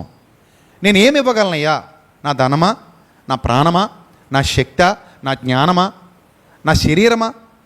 సజీవయాగంగా నేను దేనిని నీ కొరకు సమర్పించగలను తండ్రి అని అడగగలిగే మంచి ప్రార్థనా జీవితం ఎప్పుడైతే నీ దగ్గర ఉంటుందో దేవుడు నీతోనే ఉంటాడమ్మా. రాసిపెట్టుకో, దేవుడు నీతోనే ఉంటాడు. నువ్వంటే ఆయనకు అంత ఇష్టం వస్తుంది అప్పుడు. ఎందుకంటే భక్తి జీవితంలో నువ్వు ఒక మండుతున్న నిప్పు కణికలాగా కనబడుతుంటావు ఆయనకి. అయిపోయిన తర్వాత ఎవరేం చేయగలరు? చచ్చిన శవం ఏమీ చేయలేదు, అది ఆల్రెడీ చచ్చిన శవం. అది కాళ్ళుంటాయి నడవదు, చేతులుంటాయి పని చేయదు, కళ్ళుంటాయి చూడదు, నోరుంటుంది మాట్లాడదు, చెవులుంటాయి వినదు, స్పర్శ తెలీదు. ఆల్రెడీ అది ఏమైపోయింది? చచ్చిపోయింది. కానీ మనమందరం ఏమై ఉన్నాం? జీవము కలిగి ఉన్నాం. జీవం కలిగి ఉన్నామంటే జీవం గల దేవుని కోసమే, మర్చిపోకండి. మరలా చెప్తాను ఆ మాట, మీకు నాటుకోవాలి కాబట్టి. జీవం కలిగి ఉన్నామంటే మనకు జీవితాన్ని ఇచ్చిన దేవుని కోసమే, మర్చిపోవద్దు. కాబట్టి దేవుని కొరకు బ్రతికే నిప్పు కణికల్లాగా ఉండండి, ప్రజ్వరిల్లండి. ఈ సత్య సువార్త మీరు వ్యాప్తి చేయండి. అందుకే చెప్పాను, మీకు ఇన్స్టాగ్రామ్ ఉంది, కట్ చేయండి, రీల్స్ వాడండి. మీరు చెప్పలేకపోవచ్చు, మా అన్నయ్య చెప్తున్నాడు, ఇదిగో మా సేవకుడు బోధిస్తున్నాడు, ఈ బోధ వినండి అని మీరు దేవుని పరిచర్య చేయలేరా? కట్ చేసి వీడియోలు చిన్న చిన్న బిట్లు కట్ చేసి మీరు ఇన్స్టాలో అప్లోడ్ చేయలేరా? మీరు ఫేస్బుక్లో అప్లోడ్ చేయలేరా? మీరు యూట్యూబ్ ఛానల్ ఒకటి ఓపెన్ చేసి అందులో పెట్టలేరా? పెట్టొచ్చు, చేయొచ్చు, మీ వల్ల అవుతుంది. లేదా మీకున్న ధనాన్ని బట్టో, మీకున్న బలాన్ని బట్టో, మీకున్న ఆధిక్యతను బట్టో మీరు మీటింగ్స్ ఏర్పాటు చేయలేరా? చేయొచ్చు. మీరు సువార్త పరిచర్యలో సహకారులుగా ఉండలేరా? ఉండొచ్చు. మీరు ఎన్నో గొప్ప కార్యాలు చేయొచ్చు, ఎన్నో గొప్ప కార్యాలు చేయొచ్చు. ఇప్పుడు ప్రతి నెల సహకారుల గ్రూప్ అనేది ఒకటి ఏర్పాటు చేసాం. ఇప్పుడు హైదరాబాద్లో జరుగుతున్న మీటింగ్ కానివ్వండి, వైజాగ్లో జరుగుతున్న మీటింగ్ కానివ్వండి, కొంతవరకు అక్కడ సహకారులు ఉన్నారు. రేపొద్దున మన రాజమండ్రిలో ఏర్పాటు చేయబోతున్న 3 రోజుల సభలు కానివ్వండి, ఇలా చాలామంది పిల్లలు ముందుకొచ్చి మాటిచ్చి, అన్న ప్రతి నెల ఒక 500 మేము ఈ గ్రూప్లో ఉండి మేము మినిస్ట్రీకి ఇస్తాం, లేదా ఒక 1000 రూపాయలు మేము గ్రూప్లో ఉండి మినిస్ట్రీకి ఇస్తాం, లేదా మాకున్న సామర్థ్యాన్ని బట్టి 2000 ఇస్తాం, 5000 ఇస్తాం. ఇలా కొంతమంది సమర్పణ చేసుకుంటున్నారు ప్రభు పని కోసం. సో వాళ్ళ ద్వారా ప్రతి నెల ఆగకుండా సువార్త కార్యక్రమాలు ఏమవుతున్నాయి? కొనసాగుతున్నాయి. మనం చచ్చిపోతే సువార్త చచ్చిపోద్ది, మనం ఆగిపోతే సువార్త ఆగిపోద్ది. మనం నోటికి ప్లాస్టర్ వేసుకుని కూర్చుంటే సత్యం సమాజంలోనికి వెళ్ళదు, వెళ్ళకపోతే రక్షణ సిద్ధాంతం మరుగున పడిపోద్ది. అందుకే సువార్త ప్రకటన మన జన్మ హక్కు. ప్రకటించువారు పంపబడని ఎడల వారు ఎట్లు ప్రకటించదు. ఏమండి, పౌలు గారు, బర్నబా గారు, శీల గారు, మార్కు గారు వీళ్ళందరూ ఒక చోట ఉండిపోతే ఈరోజు సత్యం ఇక్కడ దాకా వచ్చేదా? ఇన్ని ఆత్మలు రక్షింపబడేవా? ఇంత జ్ఞాన సంపద ప్రపంచానికి ప్రకటింపబడేదా? పడదు. కాబట్టి ప్రతి ఒక్కరూ ఒక సైనికుడు కావాలి. మనందరికీ పరిచర్య ఉంది, మనం అందరం ఎన్నుకొనబడిన వారమే, మనం అందరం ఏర్పరచబడిన వారమే. ఇక్కడ ఎవ్వరూ తృణీకరింపబడిన వారు కారు. దేవుడు నిన్ను ఎన్నుకున్నాడంటే నీకు పని అప్పగిస్తాడు, పని అప్పగించాడంటే నిన్ను ఆశీర్వదిస్తాడు, నిన్ను ఆశీర్వదించాడంటే నీ కుటుంబాన్ని కూడా ఆశీర్వదిస్తాడు, నీ పిల్లలను కూడా దేవుని సేవలో నిలబెడతాడు. మరియ ప్రార్థన ఊరికే పోదు. కంగారు పడకండి మార్క్ ఏమైపోయాడని. మరియ ప్రార్థన ఊరికే పోదు, మరియ కష్టం ఊరికే పోదు. మరియ ఉత్తమురాలు. మరి అంటే ఏ మరియా? యేసుప్రభు వారి తల్లి కాదు. ఎవరు? మార్కు గారి తల్లి, బర్నబా గారి చుట్టం. మరి చెల్లెలో అక్కో మరి ఇంకొకటో తెలియదు మనకి, ఆ బంధం రాయలేదు. మొత్తం మీద బర్నబా గారికి సమీప బంధువు. ఆమె ప్రార్థన ఊరికే పోలేదు. తర్వాత చాలా చరిత్ర జరిగింది, చాలా గొప్ప కార్యాలు జరిగాయి. కానీ పరిచర్యలో కొన్ని సందర్భాలలో విభేదాలు వస్తుంటాయి, ఇబ్బందులు వస్తుంటాయి. మీరు చాలా జాగ్రత్తగా ఉండాలి. చిన్న పొరపాటు పెద్ద పొరపాటు కారణం కావచ్చు, చిన్న సమస్య పెద్ద సమస్యకు దారి తీయొచ్చు. చిన్న యామరుపాటు పెద్ద ఇబ్బంది కలుగు చేయొచ్చు. చిన్న తప్పిదం పెద్ద లోటును మనకివ్వచ్చు. అందుకే ప్రతి పనిలో చాలా జాగ్రత్తగా మీరు ఉండాలి. యెహోవా పని అశ్రద్ధగా చేయువాడు శాపగ్రస్తుడు. అందుకని ఎప్పుడు టీం అంతటికి చెప్తుంటాను, ఎక్కడ అశ్రద్ధగా ఉండకండి, దేని దగ్గర అశ్రద్ధగా ఉండకండి. మనం ఏ పని తలపెట్టినా గొప్పగా చేయాలి, మొదలుపెట్టి మానేయకూడదు. కొంతమంది చూడండి, ఓ ఉడుకు రక్తం ఇలాగ అనగానే అయ్యా మా పేరు రాసుకోండి, మేం చేసేస్తామండి, మమ్మల్ని పెట్టండి, అదండి ఇదండి ముందుకు వచ్చేస్తారు. తర్వాత ఏం చేస్తారు? ఇంకా మధ్యలో వదిలేసిపోతుంటారు. ఇక్కడ మార్కు గారు నాకు నచ్చని పాయింట్ ఏంటంటే, మధ్యలో వదిలేసి యెరూషలేముకు పోవడం ఒకటే నాకు నచ్చలేదు. అక్కడ నాకు నచ్చని పాయింట్ ఎందుకు పోయాడో నాకు తెలీదు. ఎందుకంటే మనకు ఒక గురుంది, నాగటి మీద చెయ్యి వేసి వెనుదిరిగి చూసేవాడు ఎవడట? చెప్పండి, ఎవడట? శాపగ్రస్తుడు. నాగటి మీద చెయ్యేసి ఇంకా వెనక్కి తిరిగి చూడకూడదు. చెయ్యేసావా ముందుకే పోవాలి. అంతే తప్ప మాటిచ్చి తప్పటం, మాటిచ్చి నెరవేర్చకపోవటం, మాటిచ్చి గట్టు దాటేయటం అది మంచి పద్ధతి కాదు. మనం దేవుడికి ఇచ్చాం మాట, మనుషులకి కాదు. ఎవరికి ఇచ్చాం మాట? దేవుడికి. నా మట్టుకైతే బ్రతుకుట క్రీస్తు, చావైతే లాభము. ఎక్కడ ఒప్పుకున్నాం? అది ఎక్కడ ఒప్పుకున్నాం? బాప్తిస్మం పొందిన వెంటనే ఒప్పుకున్నాం. ప్రభువా నా మట్టుకైతే బ్రతుకుట క్రీస్తు, చావైతే లాభము అని బాప్తిస్మం పొందిన వెంటనే ఒప్పుకొని ఇప్పుడు మాట దాటేసామంటే, ఏదో ఒట్టు తీసి గట్టు మీద పెట్టేసినట్టు చేసామంటే అది క్రైస్తవ లక్షణం కాదు. కాబట్టి ఆ ఒక్క పాయింట్లో మార్కు గారు అక్కడ పొరపాటు చేసి ఉండవచ్చు. మరి దానికి ఏదైనా సపోర్ట్గా ఉండే రీజన్ ఉందా మనకు తెలీదు. యెరూషలేముకి వెళ్ళి ఏం చేశాడు మనకు తెలీదు. ఆ తర్వాత ఒక హిస్టరీ ఉంది, నడిచింది కథ. ఆ కథ ఏంటనేది వచ్చే వారం మాట్లాడుకుందాం. దీని నుండి మీరు ఏం నేర్చుకున్నారో మోకరించి ప్రభు సన్నిధిలో విశ్లేషణ చేసుకోండి. ప్రభువా నేనేమి నేర్చుకున్నానంటే, ఒక్కొక్కరు ఒక్కో విధంగా దిద్దుకోవచ్చు, ఒక్కొక్కరు ఒక్కో విషయంలో సరి చేసుకోవచ్చు, ఒక్కొక్కరు ఒక్కో పనిలో ముందుకు కదలొచ్చు. ప్రభువా నేనేమి నేర్చుకున్నానంటే, ఈ వాక్యం వినడం ద్వారా ప్రభువా నాతో నువ్వు మాట్లాడావు, నాకు నేర్పించావు తండ్రి. నేను కూడా ఒక సమర్థవంతమైన సైనికుడుగా, నిస్వార్థపూరితమైన సైనికుడిగా నీ పనిలో వాడబడతాను. అడగాలి వెళ్ళి, ఏమంటే మాకు పని అప్పగించండి, మేము ఫ్రీగా చేస్తామండి, మాకు పని అప్పగించండి, మేము కష్టపడి చేస్తామండి, మాకు పని అప్పగించండి, మేము ముందుకు కదులుతాం. ఇలాగ ఉండాలి తప్ప మాకు పని అప్పగించండి, మమ్మల్ని పొగడండి, మా బోర్డు పెట్టండి, మాకు చప్పట్లో కొట్టండి, మాకు జేజేలు కొట్టండి, ఇలా ఉండకూడదు. నువ్వు నిస్వార్థపూరితమైన క్రీస్తు సైనికుడివి, సైనికురాలివి. ఇక్కడ ఎవ్వరు నిన్ను పొగడరు, దేవుడే ఒకరోజు పొగుడుతాడు. ఇక్కడ నీకెవ్వరు కిరీటాలు పెట్టరు, దేవుడే ఒకరోజు కిరీటం పెడతాడు. నీ కుటుంబంలో గొప్ప మేలు, ఆయన మిమ్మల్ని విడువడు, ఎడబాయడు. అదొక్కటి మాత్రం గుర్తుపెట్టుకోండి. ఆకాశ పక్షులు లేమి గలవై ఆకలి కలిగి ఉంటాయేమో కానీ, సింహపు పిల్లలు లేమి గలవై ఆకలి కొని ఉంటాయేమో కానీ, దేవుని కుమారుడా కుమార్తె నిన్ను ఆయన ఆకలి గోన నీయడు. అంతే, ఆయన నిన్ను కాపాడుకుంటాడు, రక్షించుకుంటాడు, పోషించుకుంటాడు, నిన్ను బలపరుస్తాడు. అట్టి ధన్యత దేవుడు మీకు, మీ కుటుంబాలకు సమృద్ధిగా అనుగ్రహించి మరింతగా ఆయన కృపలో మిమ్మల్ని అందరినీ వాడుకొని ముందుకు నడిపించునుగాక. ఆమెన్. మిగిలిన వర్తమానం వచ్చే వారం విందాం. ఈ వారం వచ్చిన వాళ్ళు ఖచ్చితంగా వచ్చే వారం కూడా ఏమవ్వండి? హాజరవ్వండి. ఫుల్ఫిల్ అవుతుంది టాపిక్. ఏమవుతుంది? ఫుల్ఫిల్ అవుతుంది. పర్లేదండి ఎలా పడుకొని కాలు మీద కాలేసుకు లైవ్లో చూసేస్తానండి మాత్రం అనుకోకండి. ఎందుకంటే లైవ్లో ఇంత ఎఫెక్టివ్గా మీరు వినలేరు. అది ఎవరికంటే దారి లేని వాళ్ళకి. మీకేంది, పక్కనే ఉండి లైవ్లో చూస్తానంటే ఏమైనా బాగుందా? అప్పుడు నేను కూడా ఒక మాట అంట, ఇక్కడ ఒక స్క్రీన్ ఏర్పాటు చేస్తా, నేను ఇంట్లో కూర్చుంటా, చక్కగా ఏసీలో కూర్చుంటా ఇంట్లో. ఆ కూర్చొని ఏం చేస్తా, ఇక్కడ చిన్న కెమెరా పెడతా, మిమ్మల్ని అందరినీ చూస్తుంటా. మీరు నాకు కనబడతారు, నేను మీకు కనబడతా. అప్పుడు నేను రాజమండ్రి రావక్కర్లేదు, మీరు కూడా రాజమండ్రి రావక్కర్లేదు. మనం హ్యాపీగా ఎందులో మాట్లాడేసుకుందాం? లైవ్లో మాట్లాడేసుకుందాం. సరిపోద్దా సంఘానికి అది? కానీ దేవుడు ఏమన్నాడు? మీరు సమాజముగా కూడుట మానక ఆ దినము సమీపించుట మీరు చూచిన కొలది మరి ఎక్కువగా అలాగూ చేయుచు ఒకరినొకడు హెచ్చరించుకుంటూ, పురికొల్పుకుంటూ, సత్కార్యాలు చేస్తూ జాగ్రత్తగా యూనిటీగా ఉండండి. నేను వస్తాను, మిమ్మల్ని ఎత్తుకొని తీసుకెళ్ళిపోతాను అన్నాడు. మీ కొరకు స్థలము సిద్ధపరచ వెళ్ళుచున్నాను. వస్తాడు ప్రభు, ఒకరోజు మనల్ని తీసుకెళ్ళి ఆయన సన్నిధిలో కూర్చుండబెట్టుకుంటాడు. ఆ గొప్ప ధన్యత మనకి సమృద్ధిగా దేవుని ద్వారా అనుగ్రహింపబడునుగాక. తలలు వంచండి, ప్రార్థన చేసుకుందాం. మహాగణుడా, మహోన్నతుడ, దయగల దేవ, కృపగల ప్రభువ, ఎంతవరకు విలువైన వాక్య జ్ఞానము చేత మీ పిల్లల హృదయాలు తృప్తిపరిచినందుకు స్తోత్రం తండ్రి. ఇంకా రాజమండ్రి ప్రాంతంలో, పట్టణంలో మా సంఘాన్ని ఇంకా బలపరచండి. అనేక మందికి సత్యపు వెలుగులు పంచడానికి మీ సహాయమును దయచేయండి. మీ కృపను తోడుగా ఉంచండి. మీ కరుణాపీఠము యొద్ద ప్రభా మేమే గొప్ప బలి అర్పణగా మారడానికి, పరిచర్యలో ఇంకా బలమైన పాత్రలుగా వాడబడ్డానికి మీరు మాకు ఏమిచ్చారో, ఏమి మా నుంచి ఆశిస్తున్నారో, మాతో మాట్లాడుతున్నారు, మమ్మల్ని ప్రేరేపిస్తున్నారు, మమ్మల్ని బలపరుస్తున్నారు. మీ పరిచర్య కొరకు మేము బలమైన పాత్రలుగా వాడబడాలి. బలమైన కార్యాలు మీ కొరకు మేము చేయాలి. శక్తివంతమైన సాధనాలుగా పనిలో మేము పరిగెత్తాలి. పిల్లలందరినీ దీవించండి, ఆశీర్వదించండి.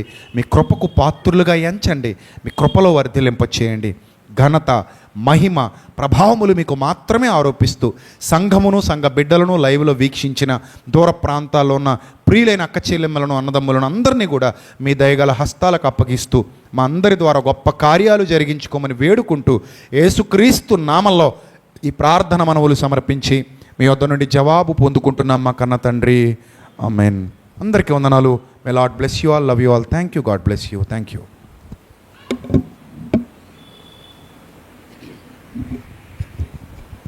మంచిదండి.